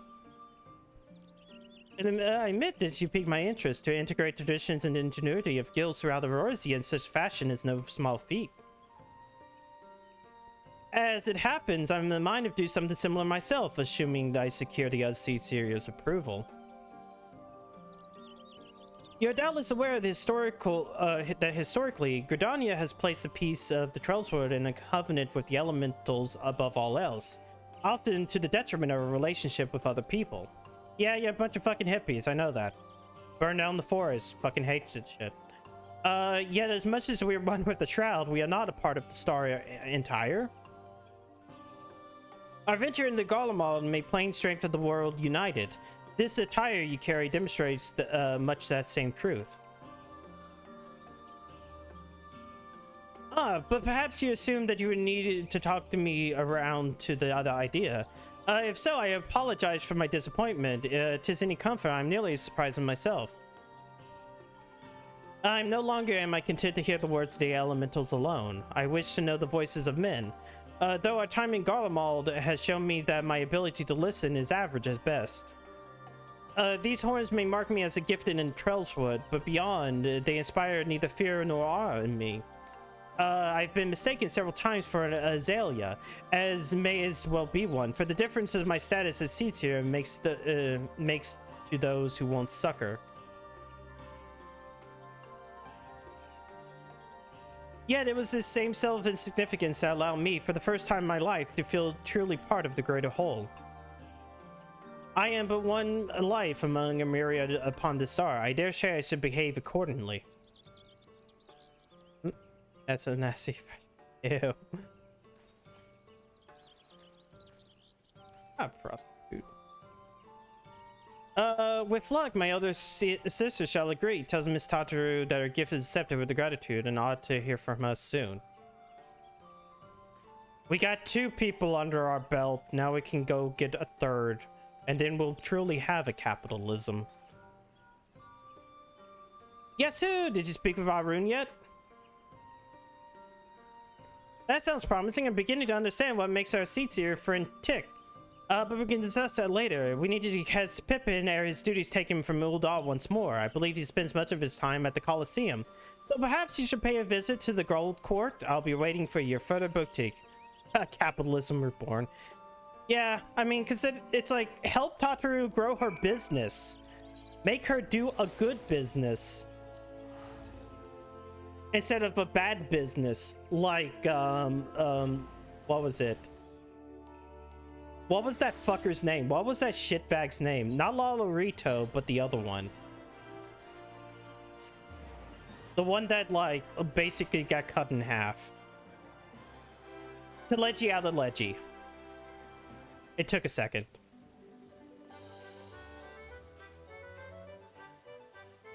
I see. Marshal Tarapin is currently engaged in a meeting, but I shall let him know that Theresa waits his convenience. Wait, why is there golden salsa shit here? Oh yeah, I think it's the MGP thing. He also found Megan was going to use it. That too. Anyways, here's Shulk. My apologies for keeping you waiting. I did not expect to hear from you this morning. Oh yeah, speaking of Shulk, I went back through Xenoblade Chronicles 2. I finished going back through it on New Game Plus mode, which is very, very quick. And I don't have to engage with the game as much. And then I finally started playing Torna. Torna is so much fucking better than the main game. Holy fucking shit. It's better dubbed too. And I'm like, wow.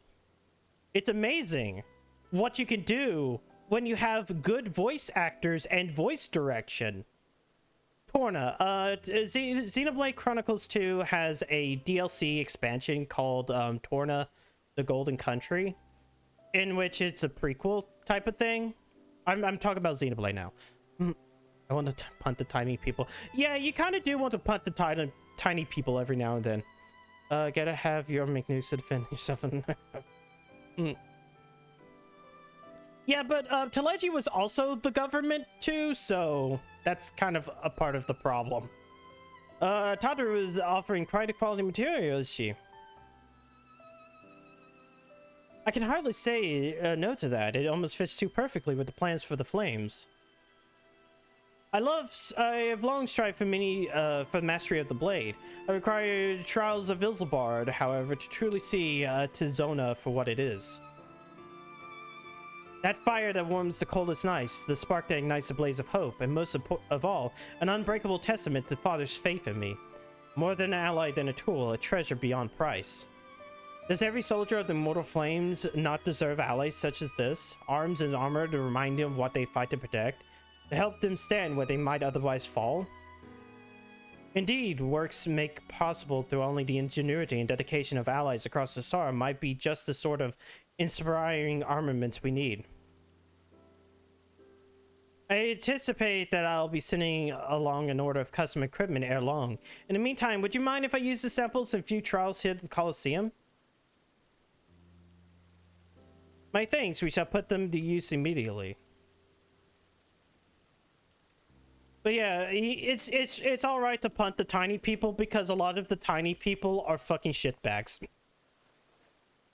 As a child of Uda, however, naught strikes fear into my heart like the prospect of receiving valuable goods for free. I must insist you accept something in return. Yes, I would like a capitalism. I had been meaning to gift that necklace to Tataru. Its poor condition aside, she might rather have it than other... Who's the black? That's not even. I'm not a femboy. The character is female. I have spoken with Tataru at length about our past. You understand, in many ways, we are quite similar. And as you may recall, my family was bankrupt when she was very young, a consequence of her father's business failing. They were forced to put all their wealth towards paying off his debts and then some. One asset they reluctantly parted with was a necklace treasured by her mother, for which Tataru has been searching for no avail. Oh, I don't know. That was just some guy. That was just some guy. Strangely enough, I recently discovered jewelry is the very same description. There it goes. Very same description, amidst a store of neglected Coliseum prizes.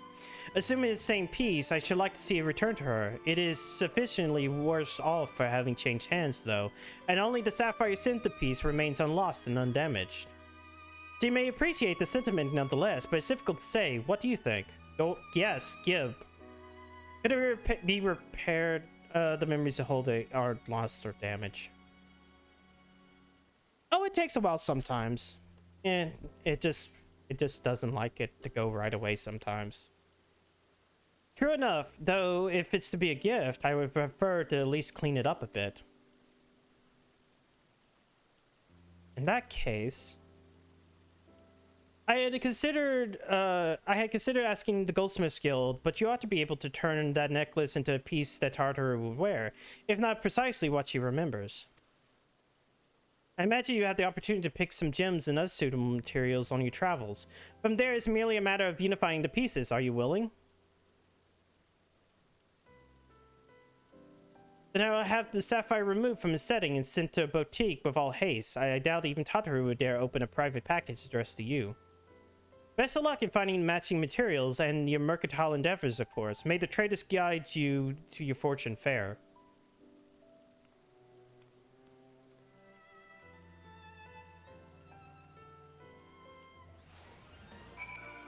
Okay. All I have to do is go back to old Charlian.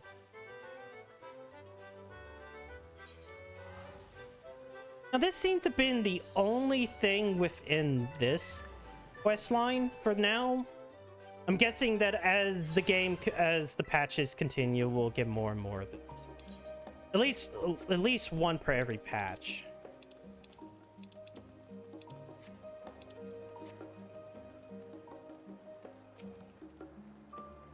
Have you returned? You've returned, and with your bag all lighter for having given away samples of hope. Speaking of which, a parcel from one Pippin Tarapin arrived not bells ago, addressed to you. Could it be a newfound partnership already bearing fruit? Kind of. A mother's necklace? Why, that's a wonderful idea. Please allow me to assist. I swear I won't be able to breathe a word of this to Master Tataru.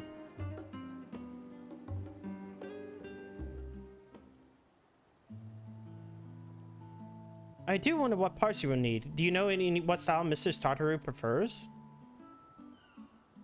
If his nexus is to be a key step, why not focus on that? Apologies, I cannot help over here.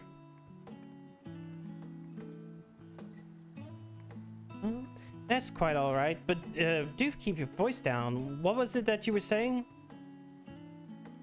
It simply occurred to me that since you were gifted the sapphire so readily, our other partners in this endeavor might wish to offer something Mrs. Tataru as well. With such gifts, you could turn the necklace into a memento, not just her past and its trials, but her present successes as well, as a business owner. That's perfect. If our plans for the boutique proceed apace, we should soon have more than enough tokens from our friends across the street. What do you think, Theresa? Well, were you waiting for little me? Mrs. Tataru, we were just discovering the success of the successful deliveries of the samples. Yes. Good to hear. How fares dear Pippin? He's fine. I knew you'd come through, though I admit that I wasn't expecting to outfit a whole host of immortal flames quite soon. I suppose it goes to show that even the most hardened warriors can always learn a thing or two. The Secret or Not Rune have changed as well, if your tales are any indication. Imagine their personal growth bodes well for them on our network. For that of our network. Thank you for checking up on them. We must sort through our current commissions before deciding who we approach next, but I know I can count on you to be ready when we are. And another patch.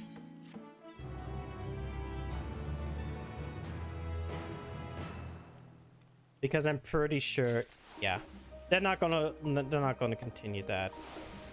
All right, so what? Why?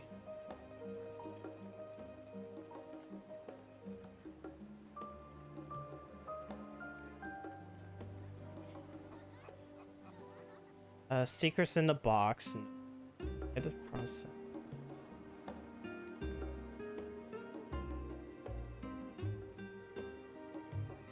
Maybe in Labyrinthos, could it? Oh, a heartless hypothesis. Probably that one. We're gonna do Omega.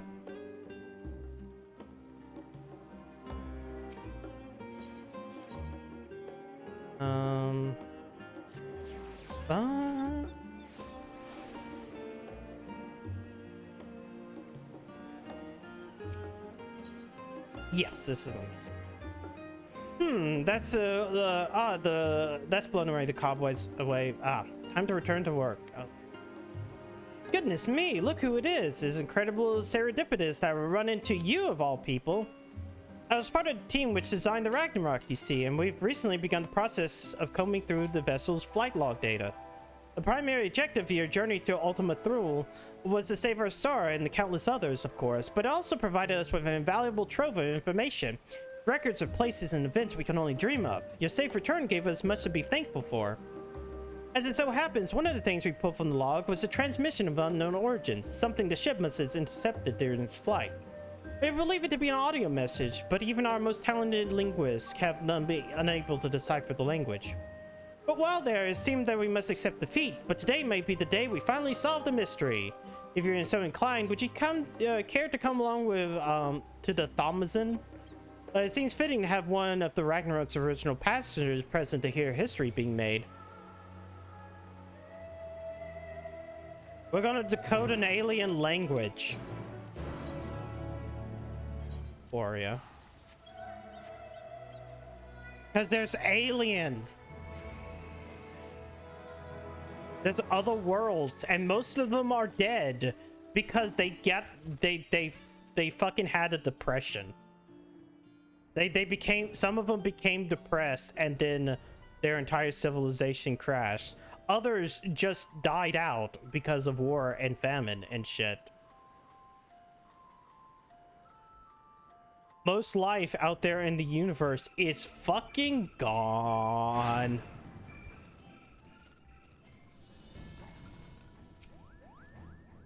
Ah, there you are. This is where we are to meet our engineers of Garland Ironworks, who I'm told potentially hold the key to unlocking our mystery transmission. They should be along at any moment. Please allow for Nero to be in this. One literally nuked itself. We got to see the nuke go off too. It was cool. Sorry we're late. We have some trouble finding the right. Oh gods, is that you, Theresa? Of course it's Sid. Oh no, it's Biggs. Never mind.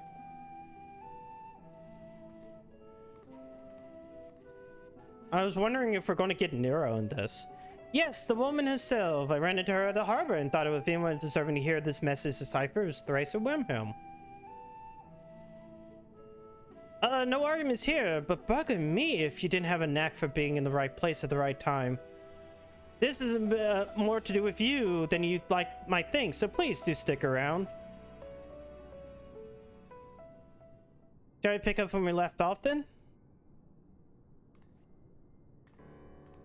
As I was saying, we think this transmission the Ragnarok intercepted is a message of some kind, albeit in a language entirely alien to our ears. Alien being the operative word here, considering we received the message out in the great expanse, its origin was less likely at some distant star. Unfortunately, our list of off-world allies is presently rather short. Thus, we resigned into the fact that the meaning behind this message would remain beyond our understanding. Until we remembered Omega. One of my colleagues, however, refused to give up. She remembered the Ironworks engineers had been helpful in the construction of the Ragnarok, and turned to them for insight into a seemingly impossible problem. You know what Wedge said when he heard what's going on? We should have Omega listen to it. I bet he can tell us what the message means. Yeah, we remembered Omega. Not the Omega that you beat in the Rift, of course. He's talking about the toy that trolls alongside Alpha, the little model we made. We originally designed it following a chosen target and not much else, but I've seen it act in ways that, well, it seems like it had a mind of its own. Then I got to thinking about those documents you lot sent the chief, the full report on the final days. In the part about Omega's civilization, it said that the people discover how to convert the mind into data and store it outside the body. Timing between what it was, I wonder if Omega didn't somehow transfer its consciousness into our model right before you put an end to the real one. Actually, and here's the thing, spoilers, it did. There is a short story following Omega in the Doom timeline in which the Warrior of Light dies. You know, the one that the timeline we changed with due to Shadowbringers. Omega still lives on in that little toy. So it's like, yeah, spoilers, it did. It was a short story though. So in an effort to get to the bottom of that, we've taken a crack at this indecipherable message. We decided to make some modifications. With the help of Labyrinthos technicians, we've upgraded our toy Omega with a fully functional vocalization module. And also there's Alpha. Look at him.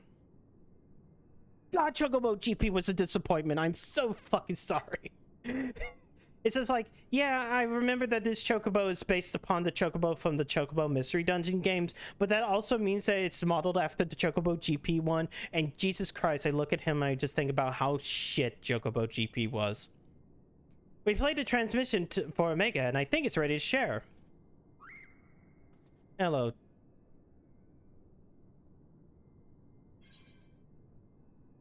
Are you in there, Omega?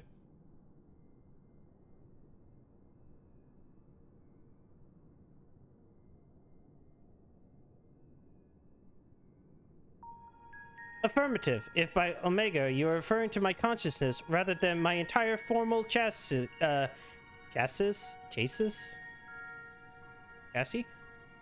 I see a cat outside. Oh god, that doesn't help the fucking meme.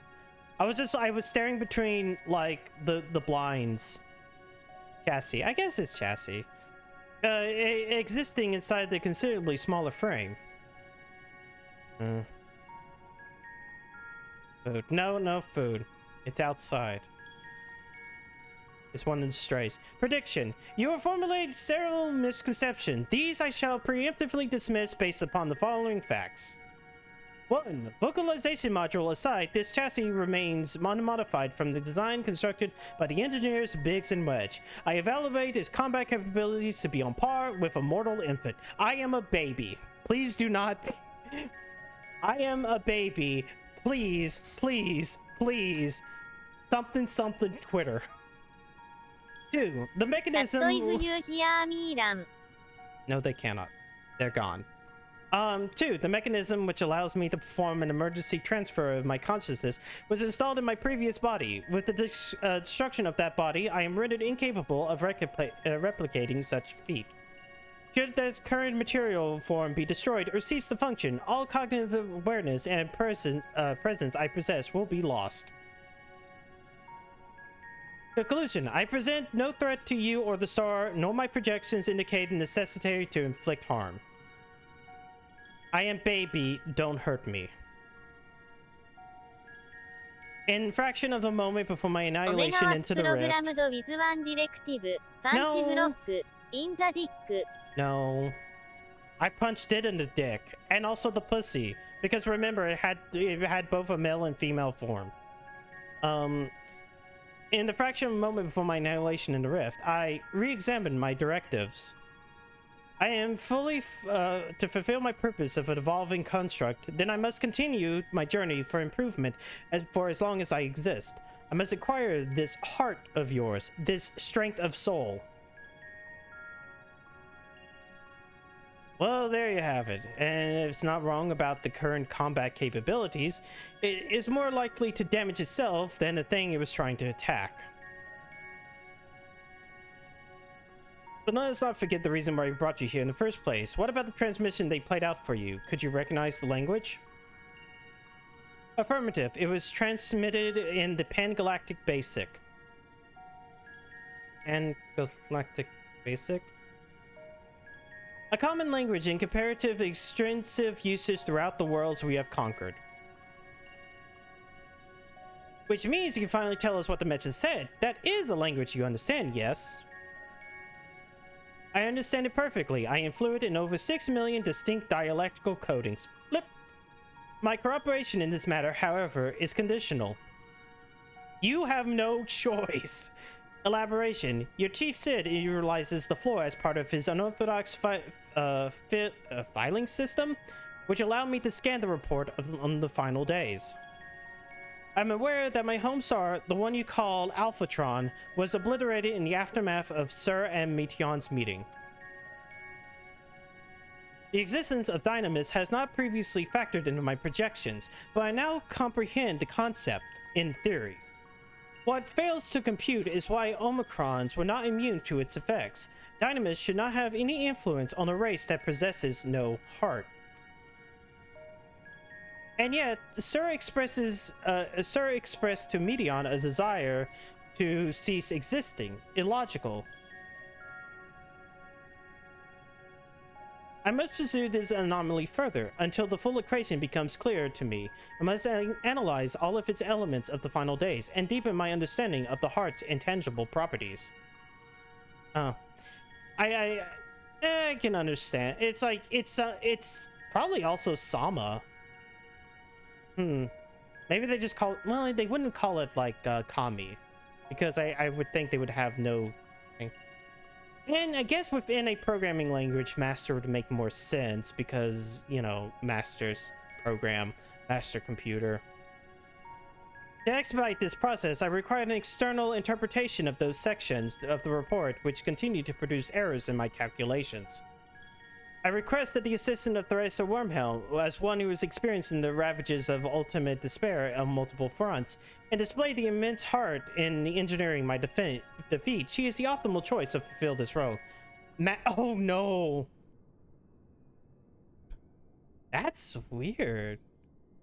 I mean, Sir kind of has more of a respectful nature to it than Master.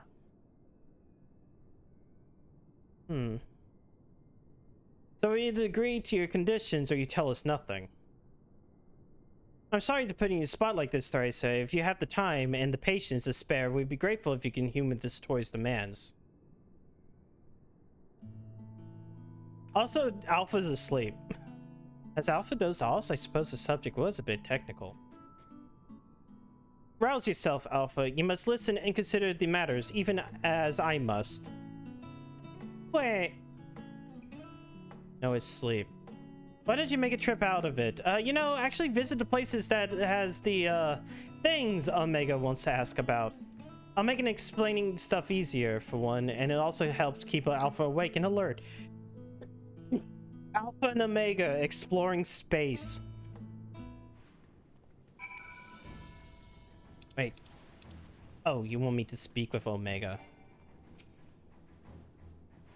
I see you've chosen a mutually beneficial option. Logical. Setting aside the matter of Sir, there are 3 elements on the report that I wish to desire clarification. The first of these concern the progression of the final days.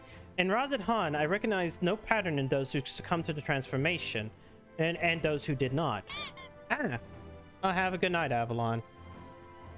That's a bit of a trek if you want to chat with the locals. How about we lend you an airship? We do not require such outmoded technology. Theresa's teleportation spell is the most effective option for long-distance travel. It also costs money. This chassis is a model, essentially a toy, and Alpha, despite his organic composition, is an indistinguishable form of a stuffed doll. Conclusion, we qualify as material possession. Pick us up and you can teleport the 3 of us to our destination. Begin Omega's journey for answers. We are non-living beings. You can just pick us up and teleport. Teleport, Mario.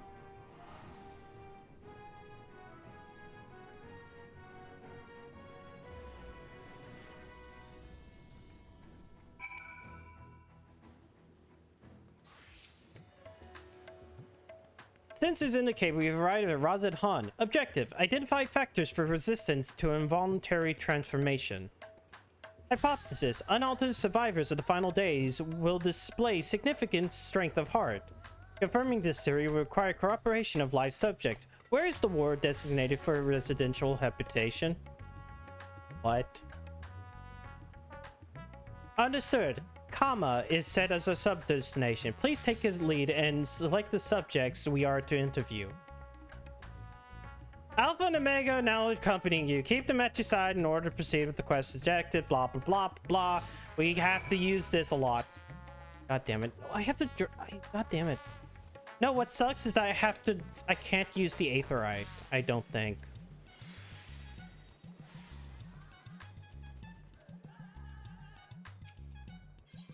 Discuss the stairs. Warning, please avoid stairs when possible. My projections indicate high risk probability of accidental slippage leading to catastrophic structural damage. Stepped indicate steep inclines are also increase my energy consumption by 63%. In mortal terms, they tire me out. Taking into account the difference in individual limb strength, the design is inherently flawed. A convenient step height for one is exhausting trial for another. Were I to oversee the specific design of this element, I would construct a sloped conveyor belt which will enable automatic traversal, zero personal energy expenditure. Man, fucking Omega is fucking lazy. What do you have to say, Alpha? Quay. Alpha chirps enthusiastically, apparently unfazed by the prospect of climbing the stairs. Fuck you, Omega. You're a shitty, you're a weird fucking fight. I'm making you climb the stairs.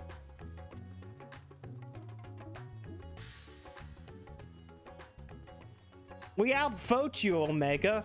Me and fucking Alpha say climb the fucking stairs.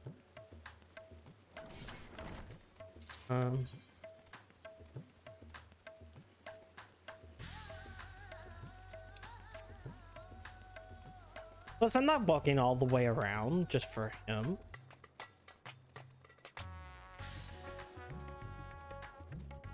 Maybe has trouble going up the stairs.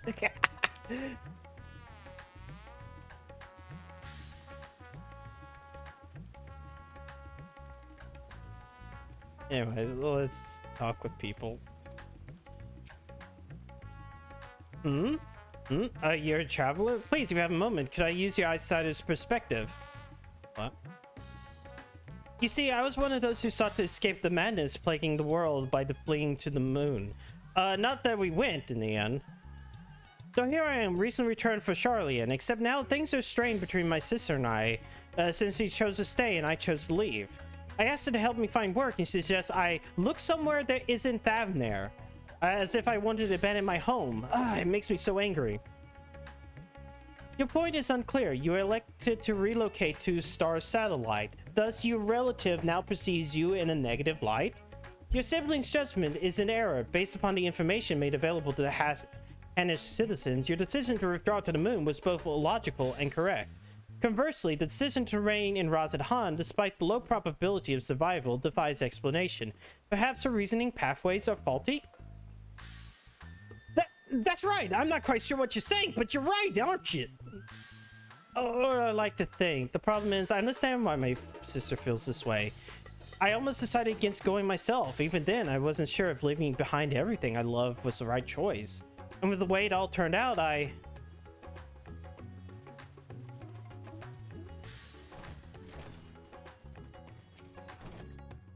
Oh, hello again. You're the one who came to question me about Gazahi?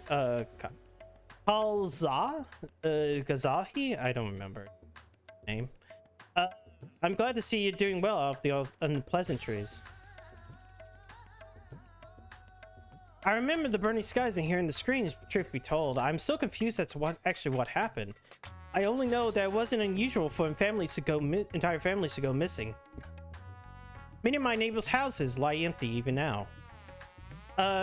Kalzahi's place is among them. He has no close relatives to speak of. And I heard there were members of the consortium who came to remove his belongings. What a terrible thing to have to... Terrible. Kalzahi's passing was recorded in the report. Clearing out his domicile and readying it for new habitation seems like an appropriate reallocation of resources. Dear me, what a clever little contraption. But of course I'm not against making use of his quarters. That would be wasteful. It's simply that Kalzahi was always such a vigorous person. All that passion, all those dreams, suddenly gone. Oh wait, it's not he, it's Hull. Kazal. I cannot pronounce Indian names, I'm very sorry. I mean, Mati is very easy. But I feel the same sorrow for everyone who was lost. Seeing the remnants of those vibrant lives packed away in boxes. This is what I mean by terrible.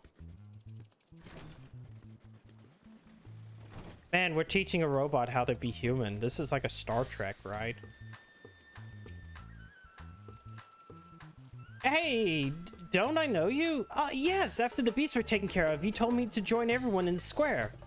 Thanks to you, I was there when Vitra gave his speech, and I found out who Vashon really was. It's a shame we don't get to play like we used to, but Mama says Vitra has been busy putting the city back in order. Maybe I can work for him one day when I'm a man grown. Vitra, Midgard Solmir's offspring, yes. And this child wishes to put himself at the worm's command, that he might make his own contribution to society. A pattern emerges. I predict that this Hanish survivors are those who had ingested Vitra's blood and became his draconic minions. Though dragons were no match for our civilization, their combat capabilities are not to be underestimated. It is unlikely they will experience emotions of dread or uncertainty as exhibited by lesser beings in times of undue stress. Dragons? I'm not a dragon, and I never ingested anyone's blood either. Ew! You are not of Vitra's horde, so you possess neither hidden means to fight off the beast? What of fear, then? You were frightened? Yes, I was frightened. I just hid and hoped they wouldn't find me. At least until she told me it was safe to come out. Theresa, I require a moment to process this input. Let us move apart and discuss our findings.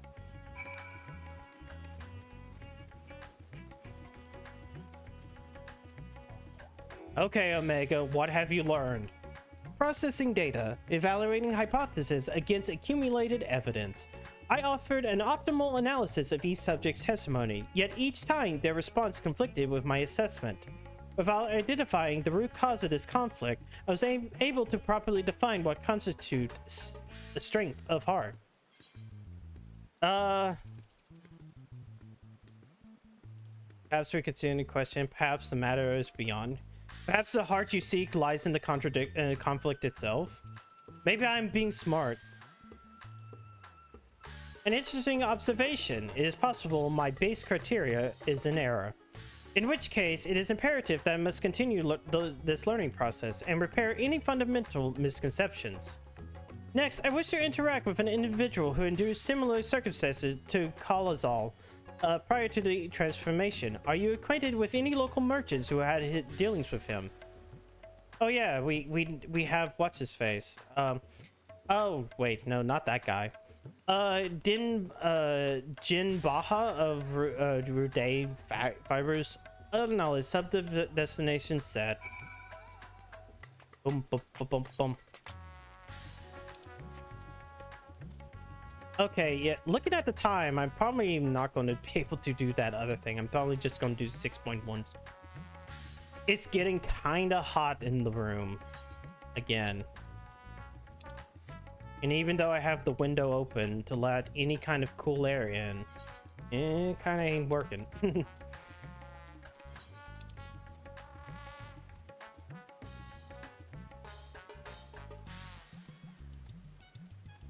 Oh, wait, we can go over here. I want to talk to Omega again about like what stupid thing he's thinking about. You know, okay, there's also Gigi. And eventually they said that Gigi would become operational as well. So I'm kind of wondering whether or not that will ever happen. What do you have to say? Discuss the Hamsas. Halt, Theresa. Do not proceed beyond the fence.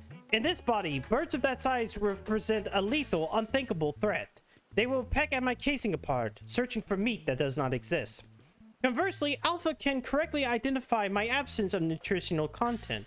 If only he would apply that intelligence towards maintaining a regular feeding schedule. Poor habits adversely affect his mobility. Quay. Alpha looks back and forth between Omega and the Hamsa, showing visible concern. Okay, but what if I go in there? What will happen if I actually go in here? Okay, nothing will happen. Come on, peck him. Peck him! Peck him! Man, I'm being a real dick to Omega. But then again, fuck him.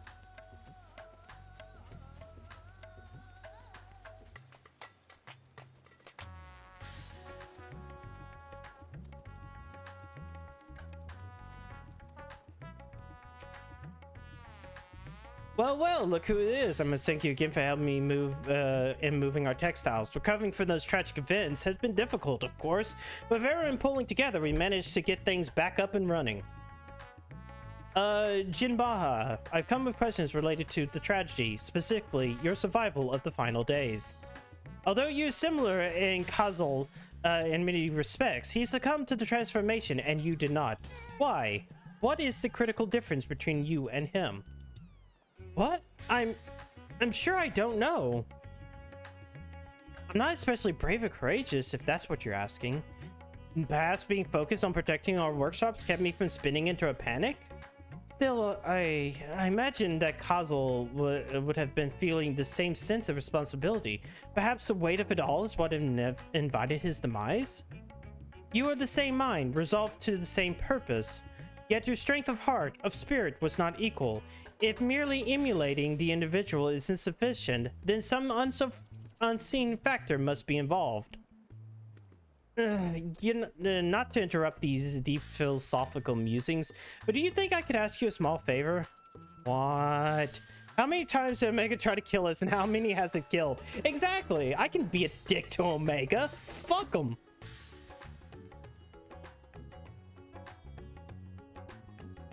There's a man named Nashvan who's been helping us out here while he gets back on his feet. I have a feeling that he'd benefit from speaking with you. Leave by the eastern exit and you should find him outside, organizing some new inventory items. Anyways, hello Torvar. How's it going? We've already done the Hildebrand quest. That was pretty great.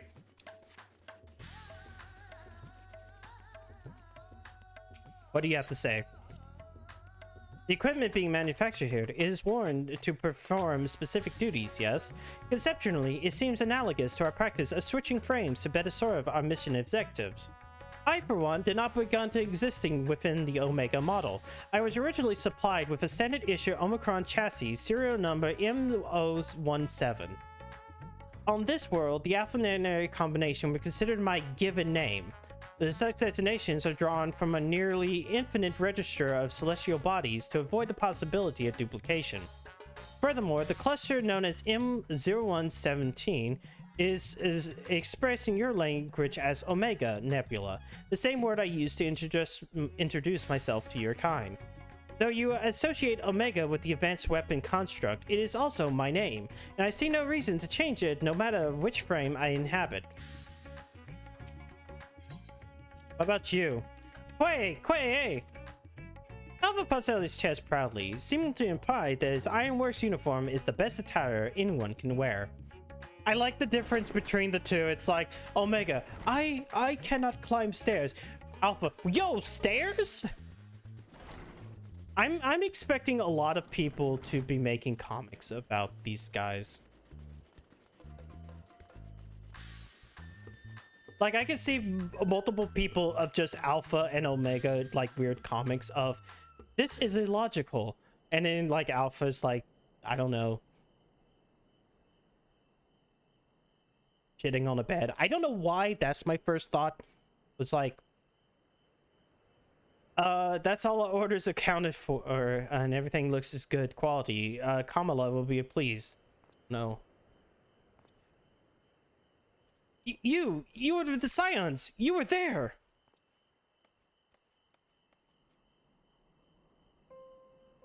Yes, I'm sure of it. I'll never forget that day. You and your friends helped us escape when people began changing into beasts. My own son, he was afflicted. Then that huge monstrosity loomed right over him and... I remember, my heart turned to ice, freezing in place. The satrap came to my aid and he did it, but he too was... Oh, it's this guy!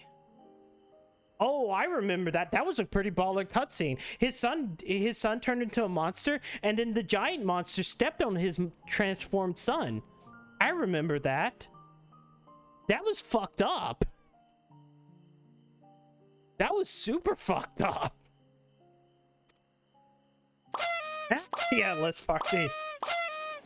Yeah, hey, let's remember it. Remember? That's when the satrap, like, sacrificed himself.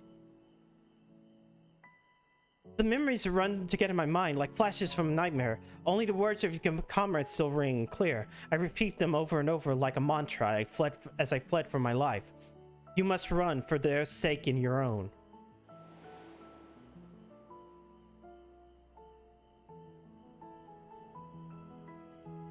It seemed all so surreal, which is probably what saved me from the transformation. Truth of it didn't begin to sink in until the worst of it was over. I have not the words to describe how I felt then, the sorrow, the overwhelming sense of helplessness. I may still be wallowing in misery if not for my old friend, Jin Baba. I lost my will to work and he encouraged me with kind words and odd jobs. Now somehow I'm alive, I live again. I'm thankful to him, to the courageous Anwan, and to you. If you see your comrades, please let them know their efforts were not in vain.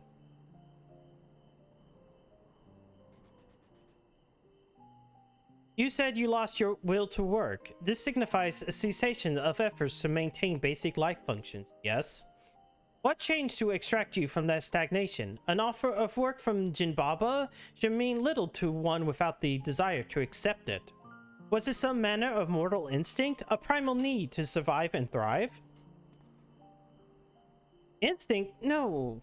No, it wasn't that. If anything, my instincts were telling me to lay down and welcome an end to the pain. Every day I think of my boy's final moments. I think how scared he must have been, how it must have hurt. I wanted to scream, my throat raw. The saw trap too haunts my dreams. I see him being swallowed whole and jolt awake in a cold sweat. But something changed when Jinbaba came to me. I looked up and saw that, even without my son or Awan, the world around me continued to turn. And that became a fact grieved me so. I knew it fell to me to live on and remember them.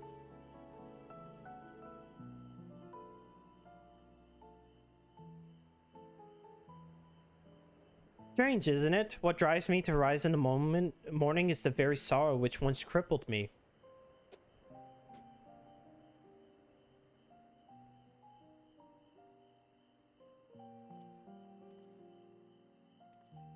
Now I must really return to my work. To lose this job after everything I just said would be a poor jest indeed. May the sisters keep you well. Oh, yeah, I wasn't, and, well, here's the thing, Bruce. Everything was on to be determined. That's kind of my schedule for anything past Monday. I did not get selected for jury duty, but I might have to go back on Thursday, but I don't know until tomorrow afternoon. So I'll discuss that later this week. Part of it is like, this patch dropped and I was like, well, I kind of want to do this patch. Sorrow, the emotion generated by mortals when their ideas fail to materialize. This I have observed. Yet when I listen to how Nashavan's sorrow served to rescue him from the near fatal despondence, his logic eludes me. Am I incapable of perceiving the full measure of heart properties? My best projections fail to predict our subject's responses, and despite the almost equal occupational and mental parameters, Jinbaha and Kazul exhibit different reactions to the dynamis effect. I am no closer to recognizing the pattern for involuntary transformations, and your ephemeral mortal spirits confound me, me as much, if not more, than they did before. Happened to me when I guess, like, yeah, it's like, I didn't get selected, but they basically told me you might be selected again if, like, another trial happens this week. So everything is up in the air. Have you considered there is no pattern into people afflicted? The hearts of others are ever shrouding mystery. Perhaps it's time to move on to the next element. Clarify. There is no pattern. There is no one true pattern. No pattern. You imply that transformations were not contingent on individual fortitude, but rather random contributions of environmental factors? Such a theory would explain the otherwise conflicting data. Very well, I shall accept this as a provisional conclusion to this part of my investigation. I do, however, expect you to continue supplementing my education of heart-related matters.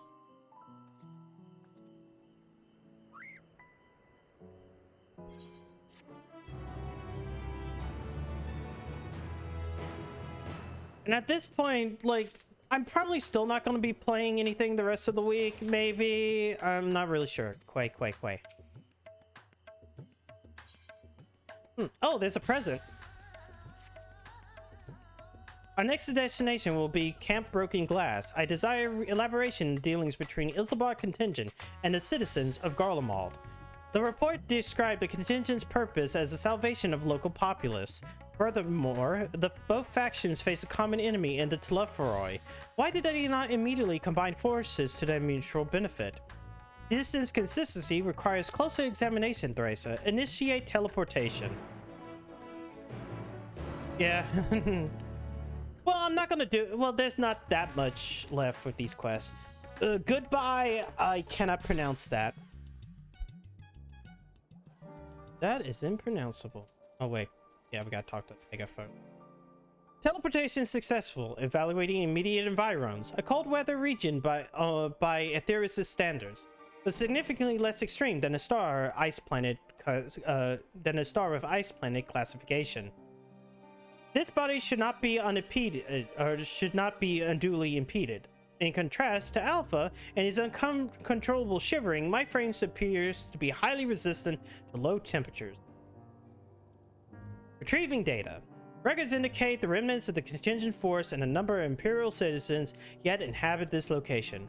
We must speak with the representatives for both factions and explore their respective attitudes. Proceed. Okay, Alpha and Omega are following you. Blah, blah, blah, blah, blah.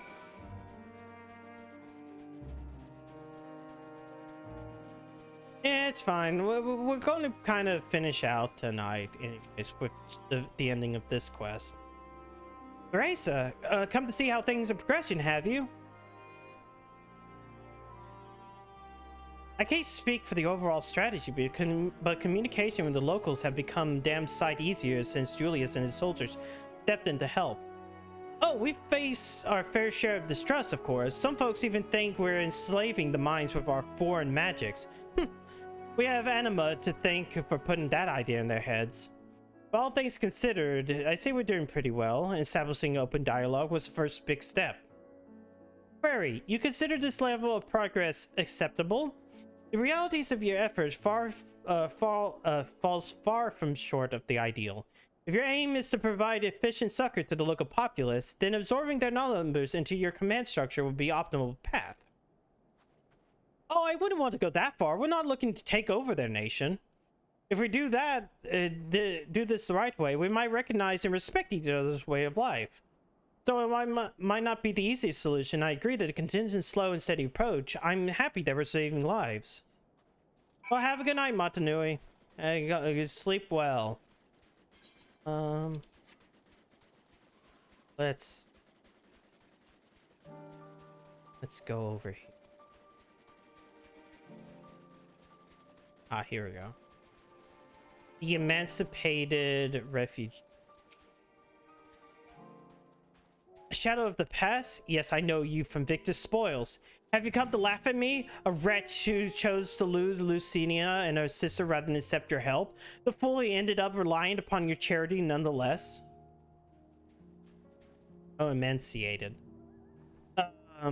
Well, perhaps I deserve your derision. My compatriots surely scorn my failed conviction. I'm shamed my people and brought dishonor upon my nation. I'm no better than a captive beast. My pride sold for a bowl of feed. But my soul, nay, that you should not have. I refuse your honeyed offers of a new home. This is land where I belong, and this is where I shall remain. You demonstrated opposition to the contingent's overtures. On what basis you have to refuse this cooperation? The data suggests local populace is struggling to produce the bare minimum of sustenance. Have you some secret strategy for survival, or do your orders compel you to accept your present misfortune? What? Must I be mocked by a magic tech toy now? No, I have no secret strategy, no binding orders, but I comport myself as a true Garlean patriot, uncompromising, unbending. Bless it all. Once again, this input is unanticipated. Let's move aside and process what we have heard.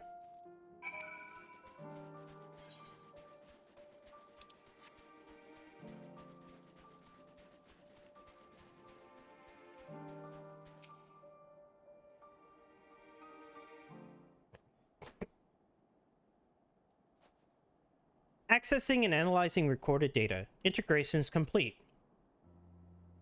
I evaluated the most recent input and made comparisons to our discoveries in Rods at Han. Consistent only in their inconsistencies, the responses for both contingent member and Imperial citizen were highly irrational. Conversely, any Omicron considering their predicaments would have echoed my assessment exactly. The divergence from self-evident logic is key. Hypothesis: there's a logical relationship between would-be saviors and suffering populace is another result of the unpredictable nature of mortal hearts. Any property or ability has inherent advantages and disadvantages. Yet I've never encountered such a unique detriment. It appears that those who share your metaphysical capabilities are prone to complicating simple cognitive processes. An understandable quality. I will, however, persist in furthering my understanding of the subject. Way. I have nothing to add. Query. Prior to formulating your next step, I wish to know who is this Licinia the Imperial mentioned.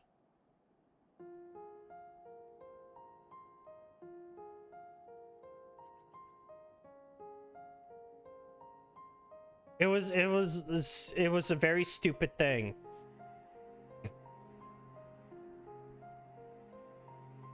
Acknowledged. To summarize, insufficient data on foreign culture resulted in an inadvisable and ultimately fatal action.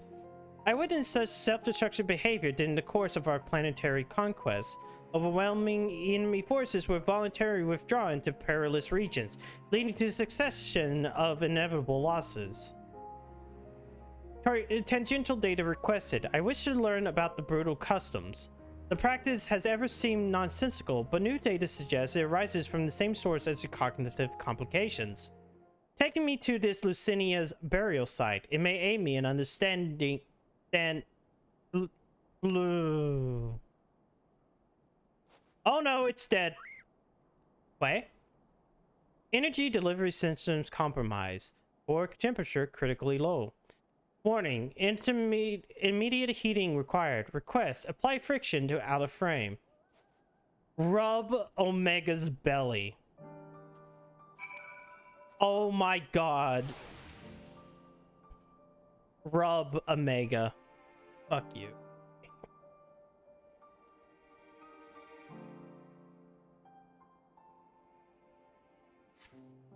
Temperature nominal. Energy levels stabilizing. The creators of this module must have experienced impaired cognitive reasoning during the design process. Upon return, I request additional climate shielding, as well as an accurate temperature sensor array. This will not affect my combat capabilities, but should improve my basic survival rate. Reconfirming sub-destination. In which direction will find Victor's spoils? Acknowledged. Alpha, you are to remain in close proximity, close enough to envelop me in your feathers. You are permitted to carry me on your back, if you so choose. Okay, good. I don't have to walk with fucking, I don't have to walk with Omega. I am expecting a lot of art of Alpha and Omega and stupid comics. Just from this quest line alone. Just because it's like, Alpha, you must carry me on your back. And you must also vibrate a little bit. I like the vibrations. It feels good on my chassis. Wait, no, that sounds wrong. Shit. Ah!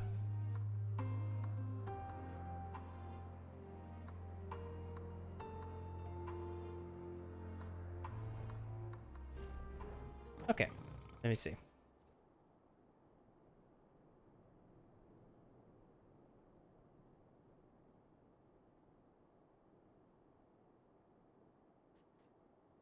A deceptively deep snowdrift almost defeated me, but we have successfully arrived at the location you indicated. Caution advised.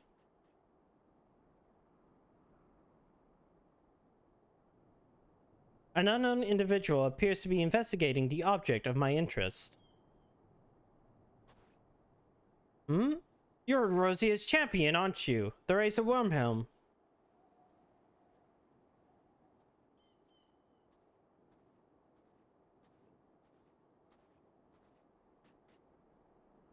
Oh, I never introduced myself, did I? I'm Manius, a soldier of the First Legion and comrade of Julius. Perhaps you remember me for Teterim? We spoke about collecting Ceruleum, and then later on, after Lord Quintus had passed. Yeah, after he took a bullet to the head, right? From his own gun.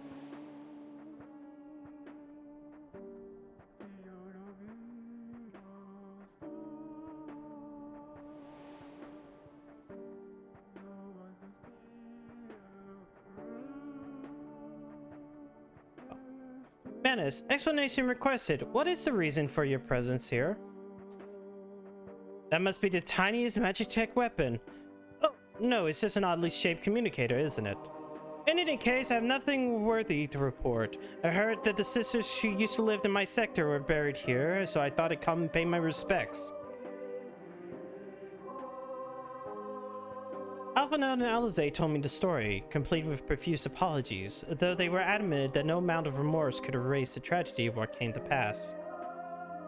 Not that my fellow soldiers and I are any place to judge. We were manipulated, fooled into starting an insurrection which led to countless deaths among our own countrymen.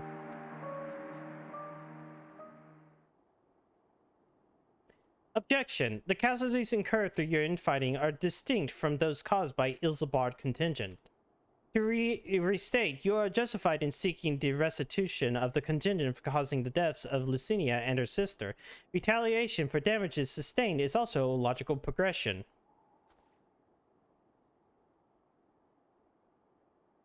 I can deduce two reasons why you do not initiate hostilities with Theresa and her allies. 1. You judge the remaining forces too weakened to contend effectively with the contingent. 2. Your emotions are complicating the issue.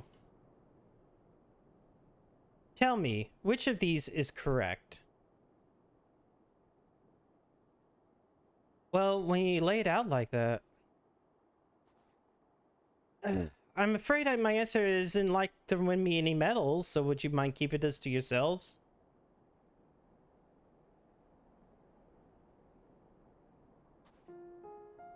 There's this unspoken thought that we've outmatched on the battlefield, certainly.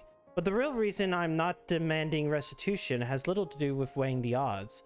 The simple truth is I'm caught up with this simple survival that I have no strength to spare for past grievances. The same goes for avenging any comradely loss, be that my brothers-in-arms or Lord Quintus himself.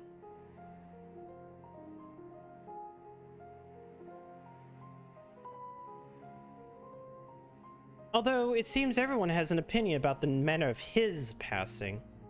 Some say he should have fought until the end, that he abandoned us to the enemy. Others praise him for taking the full burden and responsibility and freeing us to walk our own path. I don't know who's right and who's wrong, but I'm inclined to side with the latter. He gave us a choice of freedom, and that's the choice I made. I could cry and rant and rage, but what did that be the point? I'll save my energy for worrying about my next meal, my next tax. I need to focus on the ones I left behind. I'm making some kind of life for my comrades and me. And if I ever lean on the contingent to do that, then that's what I'll do. Even if the aid comes at a price, I'm willing to pay it. Even amongst your own, there are times when cooperation demands compromise. What matter that they are outsiders? Besides, I think I can grow to like Alphinaud and Alizé. They've reached out to us with kindness and compassion from the very beginning. Summation: your desire to survive, even should it mean allying with the contingent, was a feeling you already harbored. That your side had committed worse atrocities was a logic you invented later to justify your reason. Blunt but accurate, I suppose. The heart is honest about what it wants, even if it minds takes a while to reconcile the decision. Reconcile.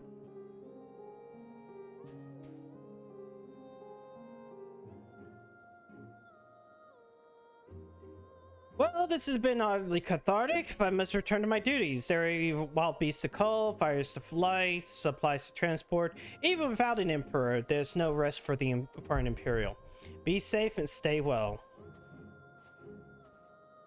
That.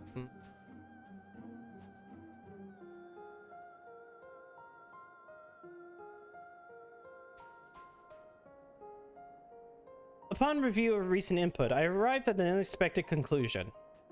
Yes. I have been formulating my assessment on the premise that it was a man who commanded the strength of his heart, but data suggests the opposite is true. The surge spirit of feelings, of emotions, can entangle your thoughts to such a degree that even control over your own behavior is compromised. It seems the most counterproductive specification. This also explains why my interaction with mortal subjects have produced most confusion than clarification. It presents a formulative barrier to understanding.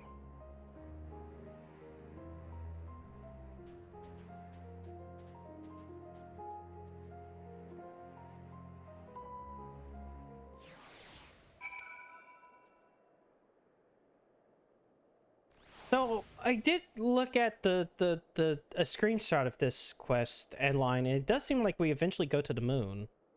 My earlier hypothesis has been borne out. This suboptimal operation has been conducted here as a result of emotionally compromised reasoning. I'm ready to progress to my third and final query. I will learn about those referred to as ancients. It is clear that the group was a crucial factor of the final days, but the information contained in this report was insufficient to form an overview. The Loprits are a creation of the ancients and are said to maintain repositories of their knowledge. By my calculations, the base of these moon dwellers will provide the best source of additional data. Teleport us to their burrow, Theresa. Preferably before my battery freezes over. Yeah, I don't want to rub your belly anymore.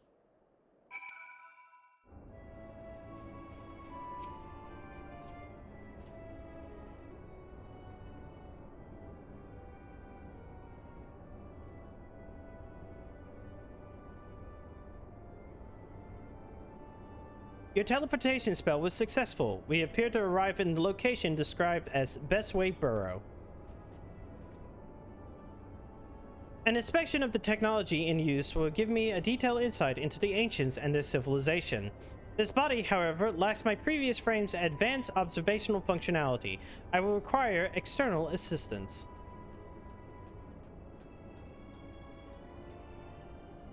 No, it can't be. It is you! Oh, Theresa, I missed you so! What's that you brought with you? This soft, feathery vision! We've been fluffed to pack up the moon, it's all over! Why bother with Burrow building bunnies when you can walk around with this adorable avian engineer? Just bake me into a pie and be done with it! It's not a common thing. Inspect our inventions?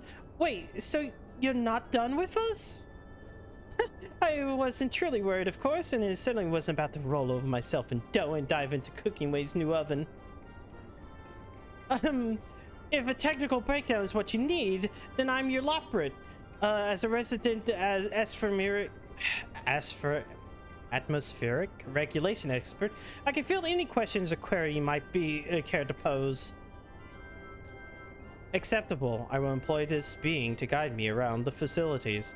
Your presence is not mandatory. Even locked with my current chassis, I am still an autonomous construct that has endured hundreds of years of your life cycles. I am capable of completing this simple objective alone. Okay, good for you. Don't eat the bunny. Don't eat the Loprit. So what am I supposed to do? Twiddle my thumbs? I guess I'll just stand here until they... Okay, they returned. Objective complete. What happened to Growing Way? The useful thing about his... After my 15th question, his responses began to suffer notable delays. By that stage, we have viewed a representative cross-section of Loprit engineering, and thus I deemed it unnecessary to retain his company. And I wanted the useful thing about it is that's cute. I mean, there's supposed to be weird engineers that take care of this entire facility, so they also kind of are, well,